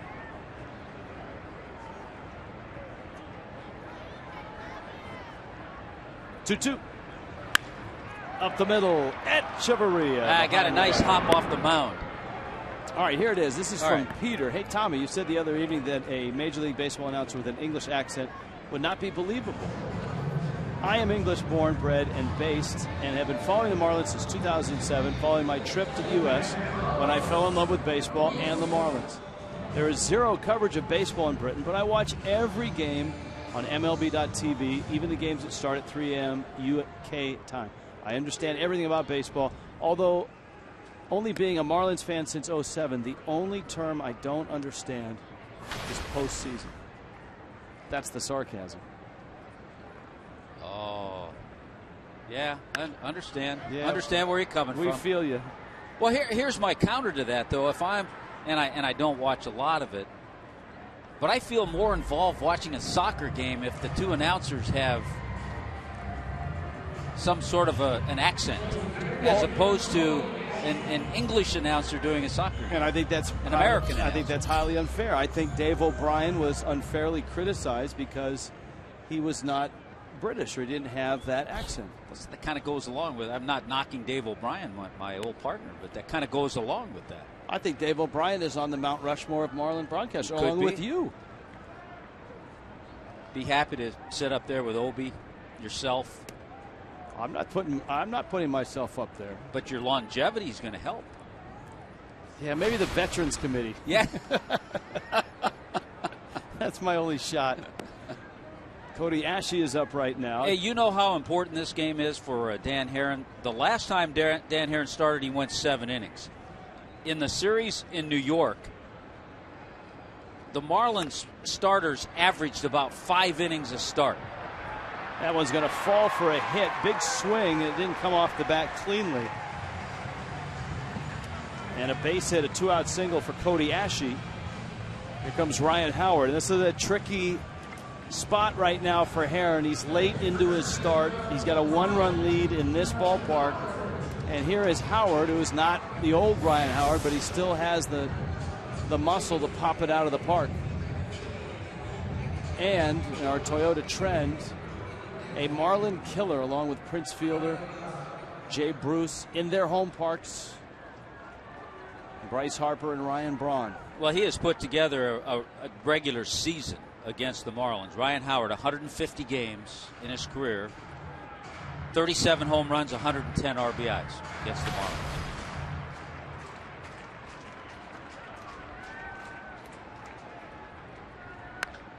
Howard to center and deep.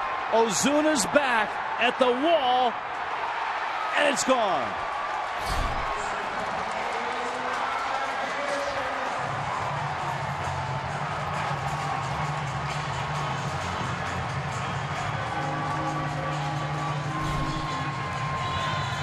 And that is why it was a ticklish spot for Dan Herron.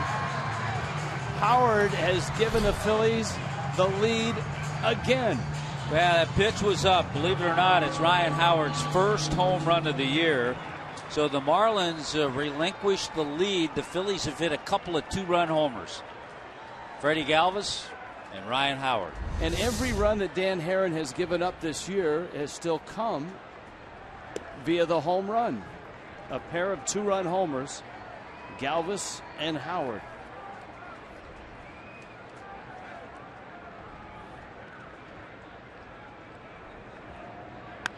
Grady Sizemore lifts it to left. Ichiro is there and makes the catch. Another two-out, two-run homer by the Phillies.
Their star prospect.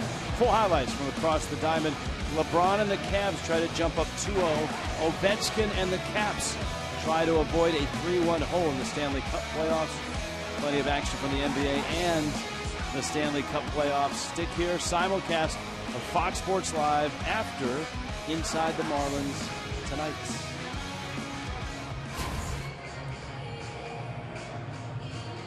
Well, Dan Herron giving up a two-run homer to Ryan Howard.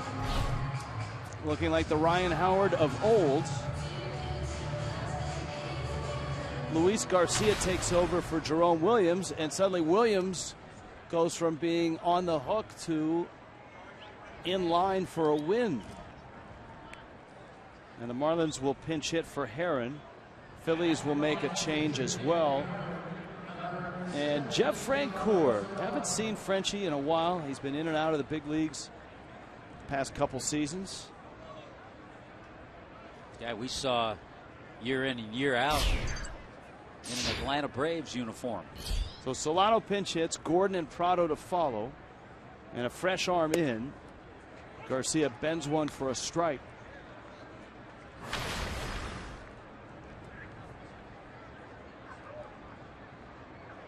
Miami's bullpen is up. Mike Dunn getting ready.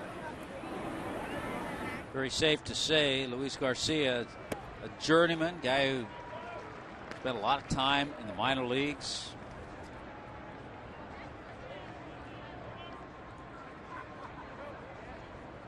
Bits and pieces with the Phillies last year and a little bit the year before.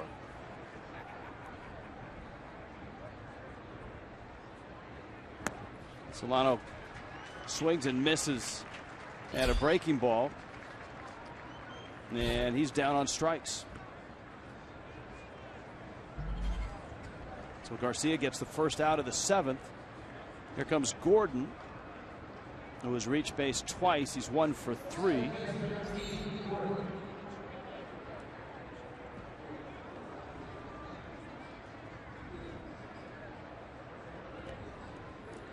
Well, this game has taken a few twists and turns. Both starters end up going 6 innings. Gordon takes a fastball for a strike. Williams in line for the win. 8 hits in his 6 innings. 3 runs, a couple earned, just a walk, and impressively 6 strikeouts.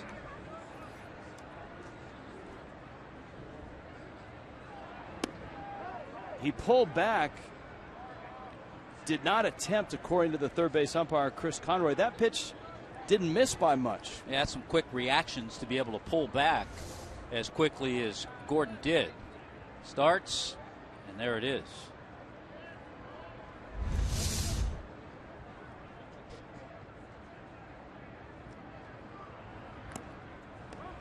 Gordon just gets a piece of it. Dan Herron's 6 innings. Remember, he gave up just 4 hits, but 2 of those were a pair of 2-out, 2-run homers. 3 walks, 7 strikeouts.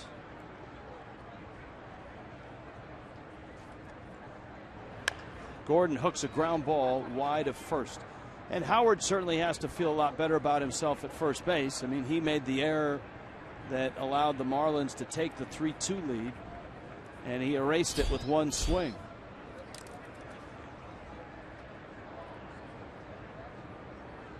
Yeah, career home run number 335 for Ryan Howard.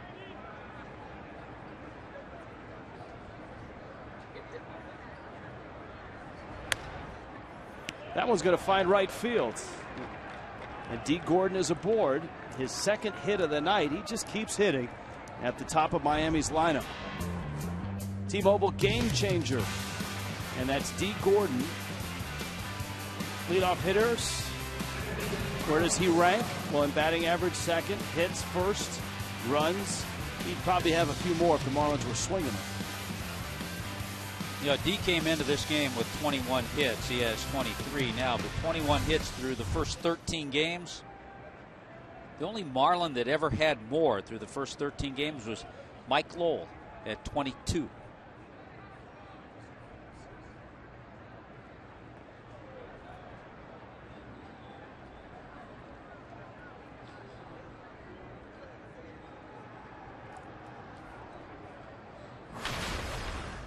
Martin Prado.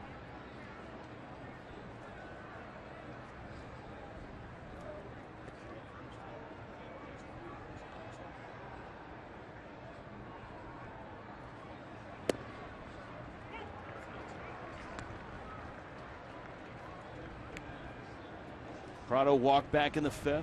It's flied out and struck out.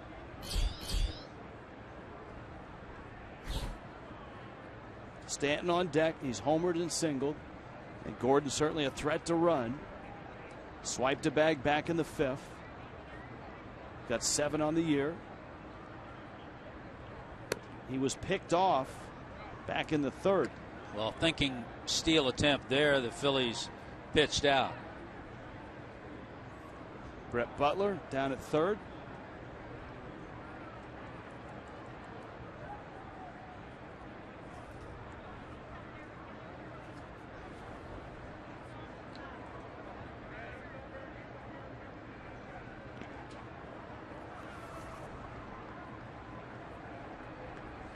Carroll emails Tommy.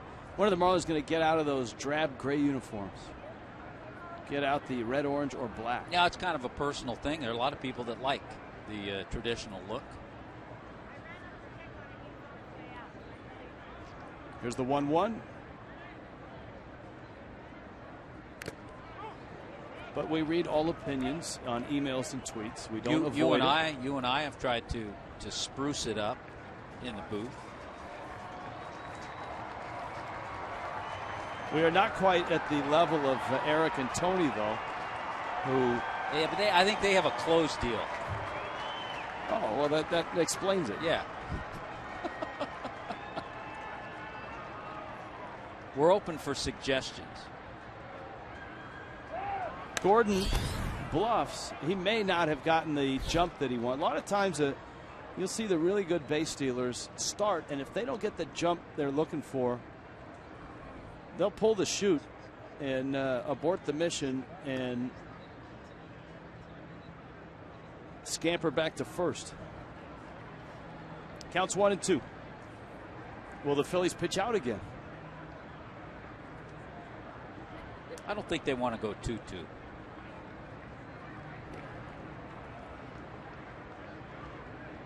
But you would like to see D. Gordon take off early to allow Prado a shot to drive him in. 1 out, Miami down a run in the 7th.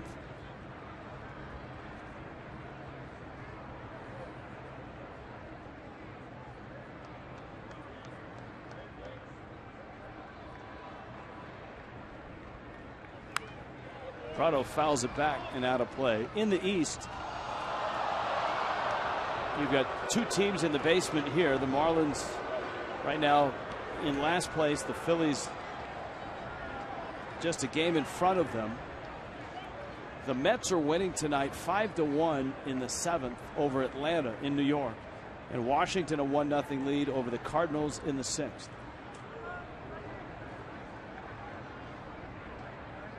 Gordon is leaning, not running, and Prado swings and misses. So Garcia's got a pair of strikeouts. He gave up the Gordon hit. Here's Stanton. Boy, that's a good curveball.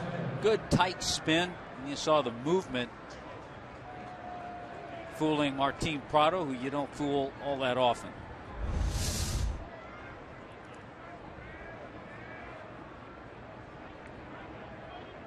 Curtis Granderson with 3 RBIs in that Mets game, the first RBIs he's had this year. Stanton takes away. Giancarlo singled in the first. A 453-foot opposite field homer up into the visitors' bullpen. It was a solo shot in the 4th, and then he struck out in the 5th.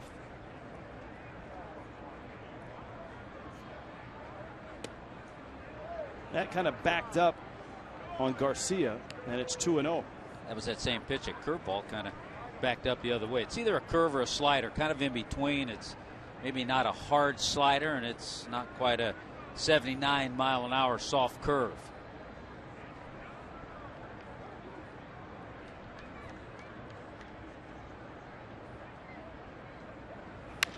Stan hits a ground ball deep in the hole at short. Galvis got the out at second. And the Marlins are done in the 7th inning. In Philly, 4-3 Phils.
At Citizens Bank Park in Philadelphia.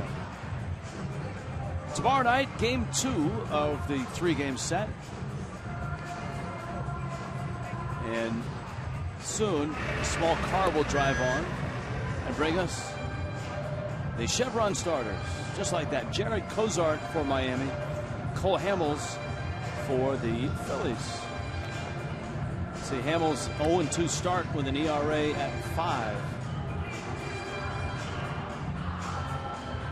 Rich Waltz along with Tommy Hutton, Jessica Blaylock, and Mike Dunn now on the mound. Dunn takes over for Dan Herron. Herron gave up the 4 runs, a pair of 2-run homers. The latest was a Ryan Howard straightaway centered shot back in the bottom of the 6th. This the 7th. Switch hitting shortstop Freddie Galvis, who's hit the ball hard twice tonight. A 2-run homer by Galvis, of all people. That was with 2 outs in the 2nd. And then he lined to left. Takes a peek down at Prado at 3rd. And Dunn fires a letter-high strike. Well, and after Galvis, the double switch, it'll be Jeff Francoeur. There's Ken Giles, hard-throwing right-hander.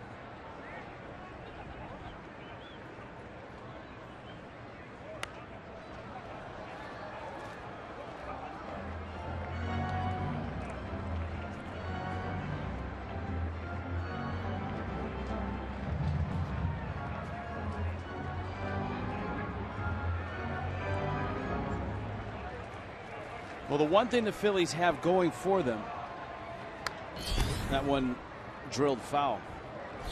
Yeah, they're regulars. The big names of Utley and Howard, they're old. They haven't been scoring runs. Their rotation's not what it used to be. But the Phillies have a very good back end of their bullpen. Yeah, they do. Giles and then Papelbon. And the Marlins are about to see that down a run here.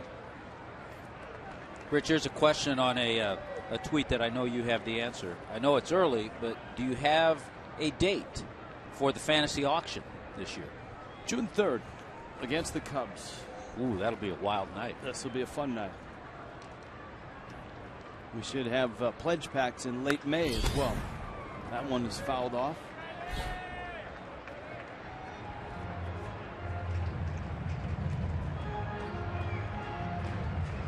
The Fanatic. I don't think the Fanatic heckled Jessica at all tonight. I did not get to see the Fanatic whatsoever. I'm not going to lie, I was a little disappointed by that. Oh, he'll pay you a visit.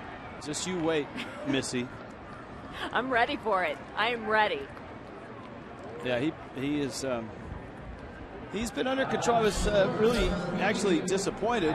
He had the hot dog shooting gun out tonight with the little pig mascot, and he did not shoot the pig with the gun like he did last year. Let the pig off the hook. I think it's the attendance that's been hurting the Fanatic. Yes. You know, we're used to coming in here, packed houses, sellouts all the time. 21,000. That one to left. Ichiro looking up. It's hit well and deep and off the wall. And Jeff Francoeur, his trademark early action swing. He's the guy that doesn't wait around long before taking a rip, and he doubles off the wall. Boy, nothing changes. You're absolutely right. When he first came up and he was with the Atlanta Braves, he had back-to-back years of over 100 RBIs, and a lot of time just like that, jumping on that first pitch. 06 and 07 when he had those big years with Atlanta. He's been a lot of places since those 5 years in Atlanta. A couple years with the Mets.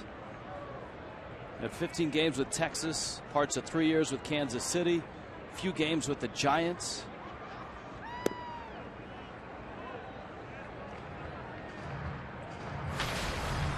Here is Odubel Herrera.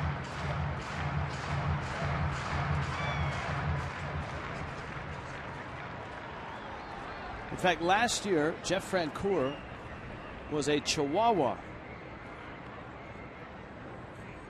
The El Paso Chihuahuas, the AAA team for the Padres, he would get to San Diego for 10 games. So kind of a new lease on life for the 31-year-old. Trying to stay in the game. You know, it's amazing, too, to his credit, going down and playing in the minor leagues after having success at the big league level.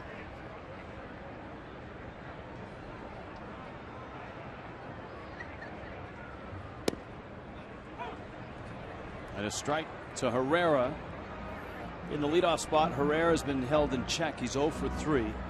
The damage has come lower in the lineup for the Phillies. Ryan Howard, who's actually hitting in the 6th spot, is 2 for 2 with a 2-run homer, and Freddie Galvis's 2-run homer came from the 8th spot. Francoeur's pinch hit, or rather, Francoeur came in as a defensive change, so it's not a pinch hit, but Francoeur's hit comes in the 9 spot, and Herrera, who is all kinds of moving around up at the in the box, takes a strike. That was an odd take. Just seeing Ryan Howard hitting in the 6th spot is odd.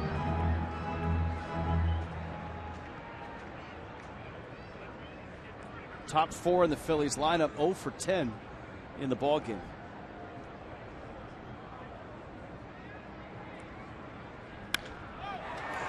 Echeverria on his feet.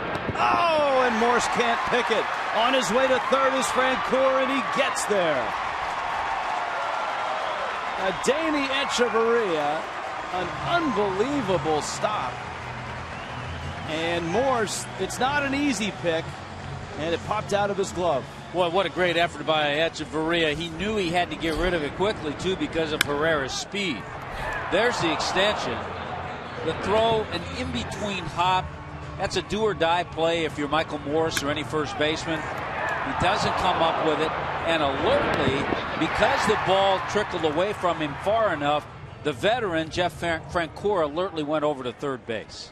And as luck would have it, bad luck, because Francoeur got to third, Echeverria gets an error on the play. Dunn's fastball is up and in, and it flips Revere and draws the ire of 21,000 here in Philly. Yeah, and unfortunately, that's the first error charged to Echeverria this year. Only the 5th error for the Marlins. We talked about that early in the game. The Marlins, of all the things that have gone badly, have played very good defense. Middle infield's back for 2. Now Revere can really run. He's tough to double. And Dunn delivers. That one smacked in the gap, right center field. It's going to the wall, and Revere is off and racing. Herrera around third. He will score. 2 across. And the Phillies have a 3-run lead. Ben Revere, his first RBIs, his first triple this year. Well, the unfortunate part, the reason this is a perfect example right here, Rich. People who want to get Mike Redmond out of here. The reason Mike Redmond brought in Mike Dunn is because after Francoeur, you had Herrera, Revere, Utley. You had left-handers coming up. So who do you make the move to? You go to the bullpen, you bring in the left-hander who you think's going to get those guys out. He doesn't do the job. Everybody blames Mike Redmond. Well put. Herrera with a hit, Revere with a 2-run triple, and now the infield stays in, and it's another lefty-lefty matchup with Chase Utley.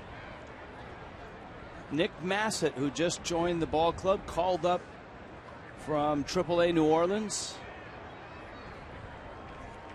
Jose Urena sent back down. Massett's in the bullpen, and Utley flips it foul. Well, Urena, who we saw a couple of times, saw make his major league debut in New York, a young pitcher needs to start every 5 days. He doesn't need to be here and pitch once in a while. Massett, a veteran, has major league experience, got off to a good start in AAA, so the two just change places. Utley pulls it foul. 0-2.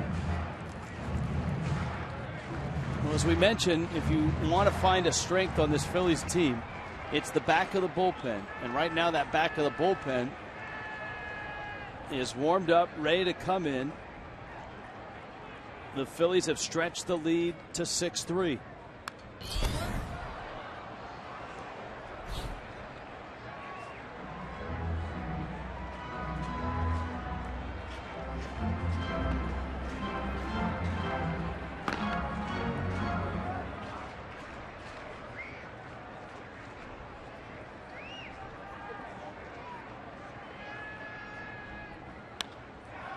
Utley to right.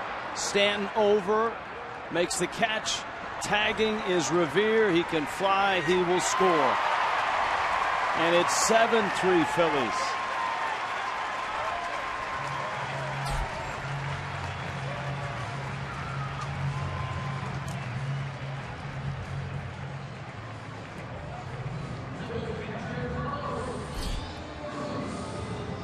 And here is Ruiz.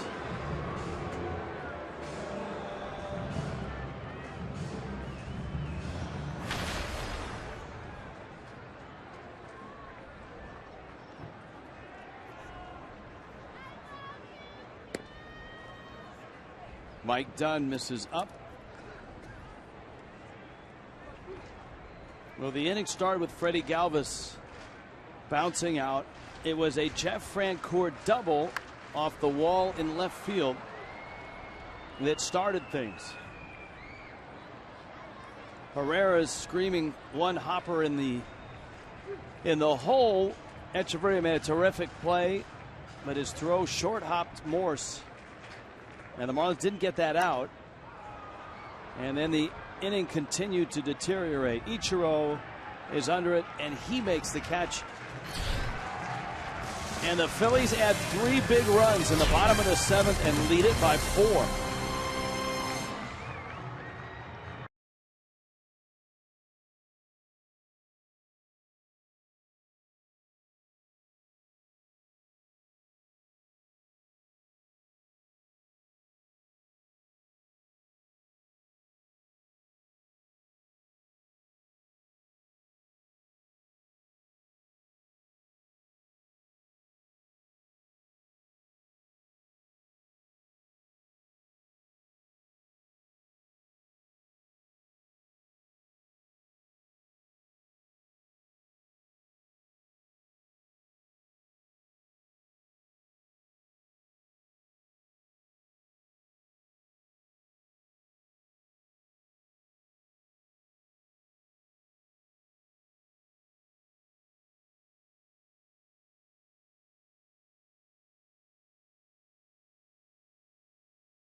Two outs, 1 on, 2-run homer, Freddie Galvis. 4th inning, Giancarlo Stanton, solo shot, 2-1 at that point. Marlins were down a run in the 5th. Little Ryan Howard error over the head of Chase Utley. The Marlins took the lead 3-2, but Howard with 2 outs erased it. A homer to straightaway center. And in the 7th, Hut, it all fell apart. Yeah, big triple by Ben Revere, who's gotten off to a slow start. He picks up a couple of runs. That was a big one. Utley had a sac fly for an RBI, but the disappointing thing for Mike Dunn, he was unable to get the left-handers out after Francoeur started things with a double. All right, now the Phillies will trot out a really good arm and a guy that many feel will be a very good closer in the big leagues at some point, Ken Giles. He's one of those guys that if you make up a list of closers in waiting, he would be probably be in the top 3. In fact, many, especially Philly fans, had hoped that he would have been closing games last year. Morse, a one-hop smash at Galvis, who throws him out. But the Phils either unable or unwilling, or maybe a little bit of both, to trade Jonathan Papelbon, a high-priced closer that they have. Probably unwilling to take on some of the salary. A little bit of both. Yeah. Morse is out. Here's Ozuna, and you've got Ichiro on deck. Ozuna 0 for 3. He's lined out and struck out twice. Giles throws hard, 97. Yeah, we saw him a little bit last year, and I'm certainly impressed. Ken Giles.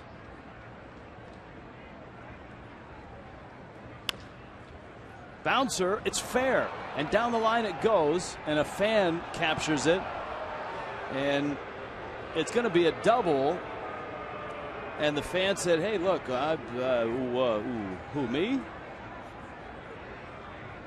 And he did it right in front of an usher. And so I would expect that he will be shown the door, Tommy. Well, he would be ushered out.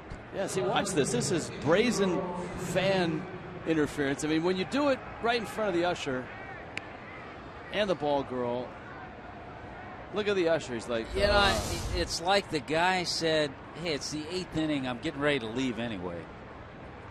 Let me just get a ball.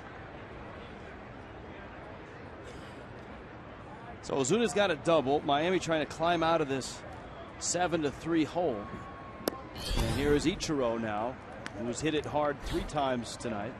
He's 2 for 3. Line drive singles to left and a line drive out to left. And the Phillies outfield appropriately is tilted over to left for Ichiro. Look how far over to the line Revere is and left. Ichiro probably has, you wouldn't teach this to young kids, but probably has more foot movement in the batter's box than most hitters that you see. And along with that foot movement, his head moves like a foot and a half a lot of times. And Ichiro smacks that one in the gap left side. Revere is there, and he runs it down. Boy, he's hit the ball hard all 4 times. Now, this is as well as we've seen Ichiro swing the bat all season.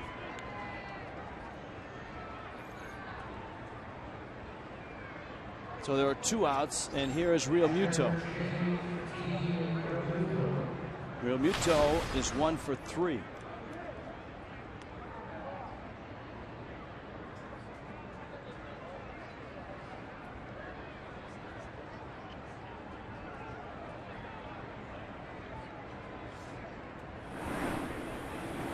Nick Massett is ready. There's that slider. We talked about Giles' fastball in the upper 90s. He has that upper 80s hard slider.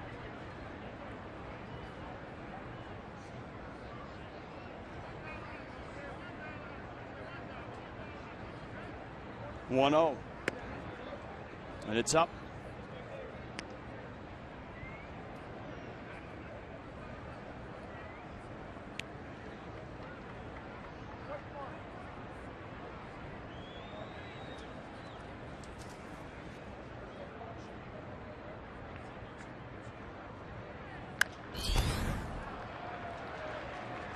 Into right. Brancourt makes the catch. 7-3, the Phillies lead the Marlins. Our thoughts are with the family of Steve Burns, longtime NASCAR announcer for Fox Sports. Steve passed away on April 21st after a long battle with cancer. Steve Burns.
Brought to you by Xfinity, your home for the most live sports, and by Lexus of Pembroke Pines. Price, service, selection.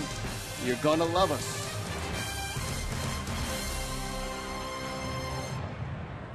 7-3, Phillies on top. 5 runs in the last 2 innings. And so a Phillies team that comes in at 4-9, having dropped 7 of their last 8. Up by 4 runs in the bottom of the 8th. Nick Massett. His Miami debut. Massett. And it's shot out to Echeverria at short. He fires over to first. Cody Ashe is out, number 1.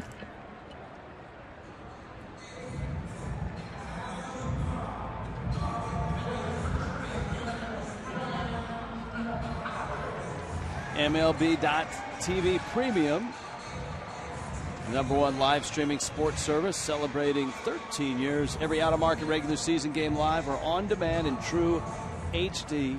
Real-time highlights, live look-ins, pitch tracking widget. Visit MLB.TV for details. Here is Ryan Howard. We have at our disposal one of the great baseball historians of his time. Ken Burns has nothing on Ed Svita, who points out it's the 14th time a Ryan Howard homer has given the Phillies a lead versus the Marlins. Wow, how about that? For some reason, that doesn't surprise me. But what, the Ed Svita part or the home run? No, the historian part. No, I'm not surprised at that. But the home run. Howard seems like he's done it every time. He's at 38 total. Wow. Against the Marlins. 14 have given the Phillies a lead.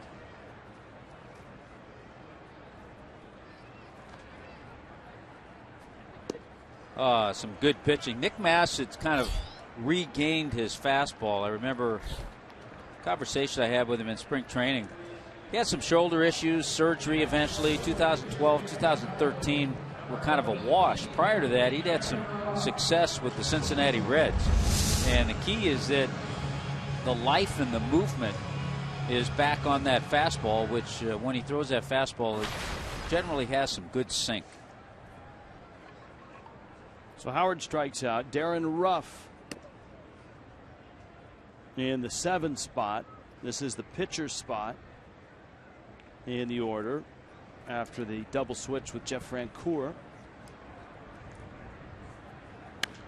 Ruff, big, strong right-handed bat.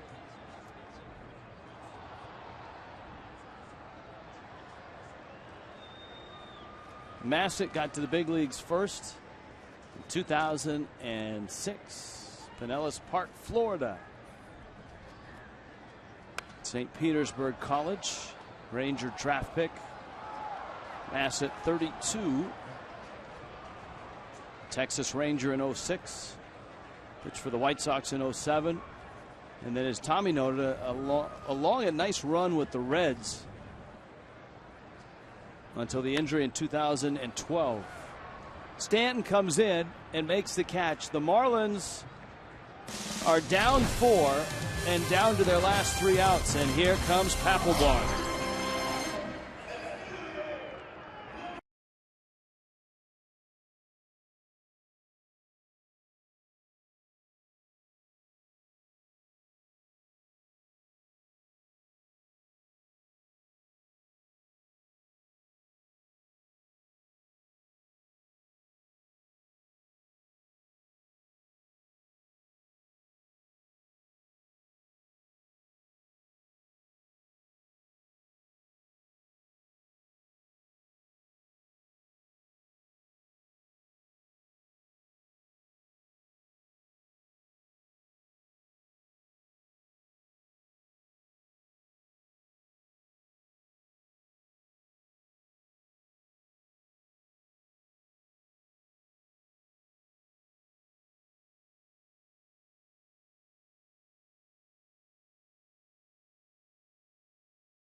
and by Kubota.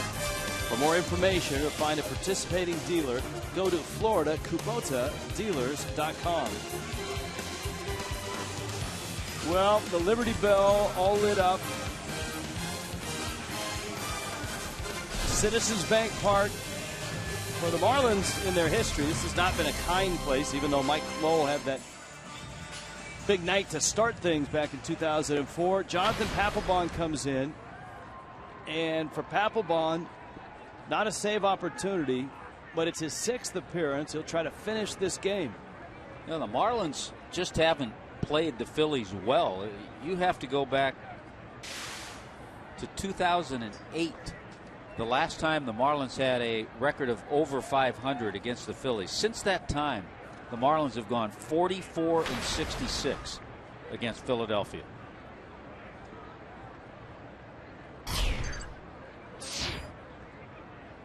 Adeiny Echeverria fouls it at the plate. Jonathan Papelbon is 34, the Jacksonville native out of Mississippi State.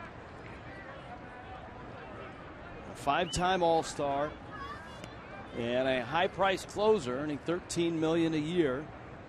And as we noted earlier in the telecast, many thought he would no longer be a Philly, but he's still here.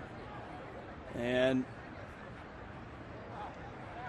there's no question that he's been a good performer. That one fouled back to the screen. For all that's gone wrong with the Phillies, it hasn't been Papelbon. He's been quite good. Well, what's probably going to happen as the season goes on, if the Phillies are in the bottom half of the division and some team is near the top and searching for a closer, then you'll probably see Papelbon on the move. But he still knows how to pitch. He strikes out Echeverria. We check in with Jessica Blaylock. Rich, after the game, I'll be live on the field for our Marlins Live post-game show. We'll have all the highlights and hear from players. Ryan Howard does it again. Also, UFC champs in the studio. That's all coming up on our Marlins Live post-game show. All right, thank you. 7-3, Phillies on top. Miami is staring at 3-11. Reed Brignac into the batter's box.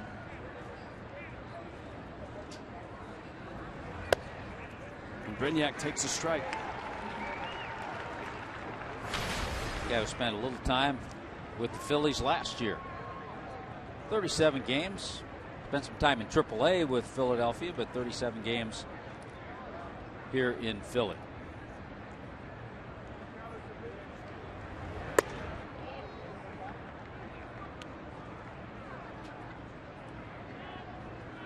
One of the hurdles that has kept the Phillies from dealing Papelbon, not only his salary, but a couple of rollover clauses that pushed his contract into this year and could push it into next year. Is that on appearances? It's on games finished. Okay. 55 games finished this year, or 100 games finished combined from last year and this year. And while this is not a save situation, if he finishes, it's a game it finished. Counts as a game finished. Papelbon gets a strike. That would roll over to next year's contract, another $13 million vesting option. D. Gordon's on deck.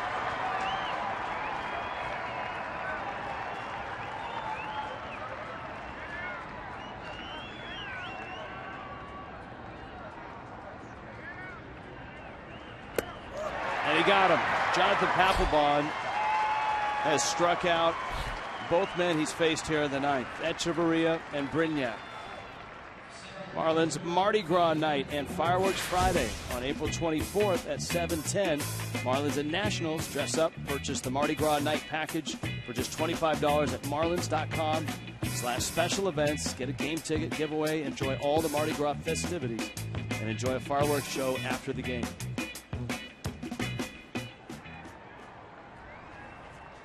Now D. Gordon.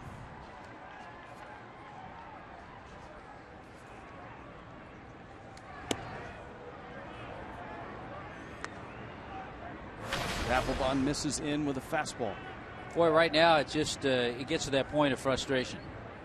When you have a game, you had the day off, you hope that things would get turned around here against the Phillies.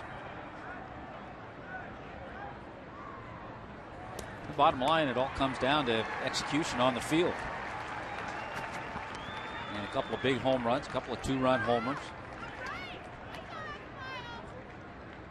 The frustrating part there is a couple of 2-run homers by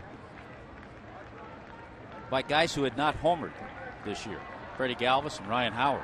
And both home runs came with 2 outs. 1-1 to Gordon.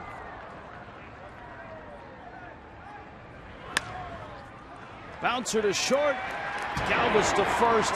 And the Phillies have beaten the Marlins to open up this 3-game series here in Philadelphia. Freddie Galvis hit the 2-run homer early. Ryan Howard would hit a 2-run homer late. And Jonathan Papelbon shuts the door and makes a winner out of Jerome Williams.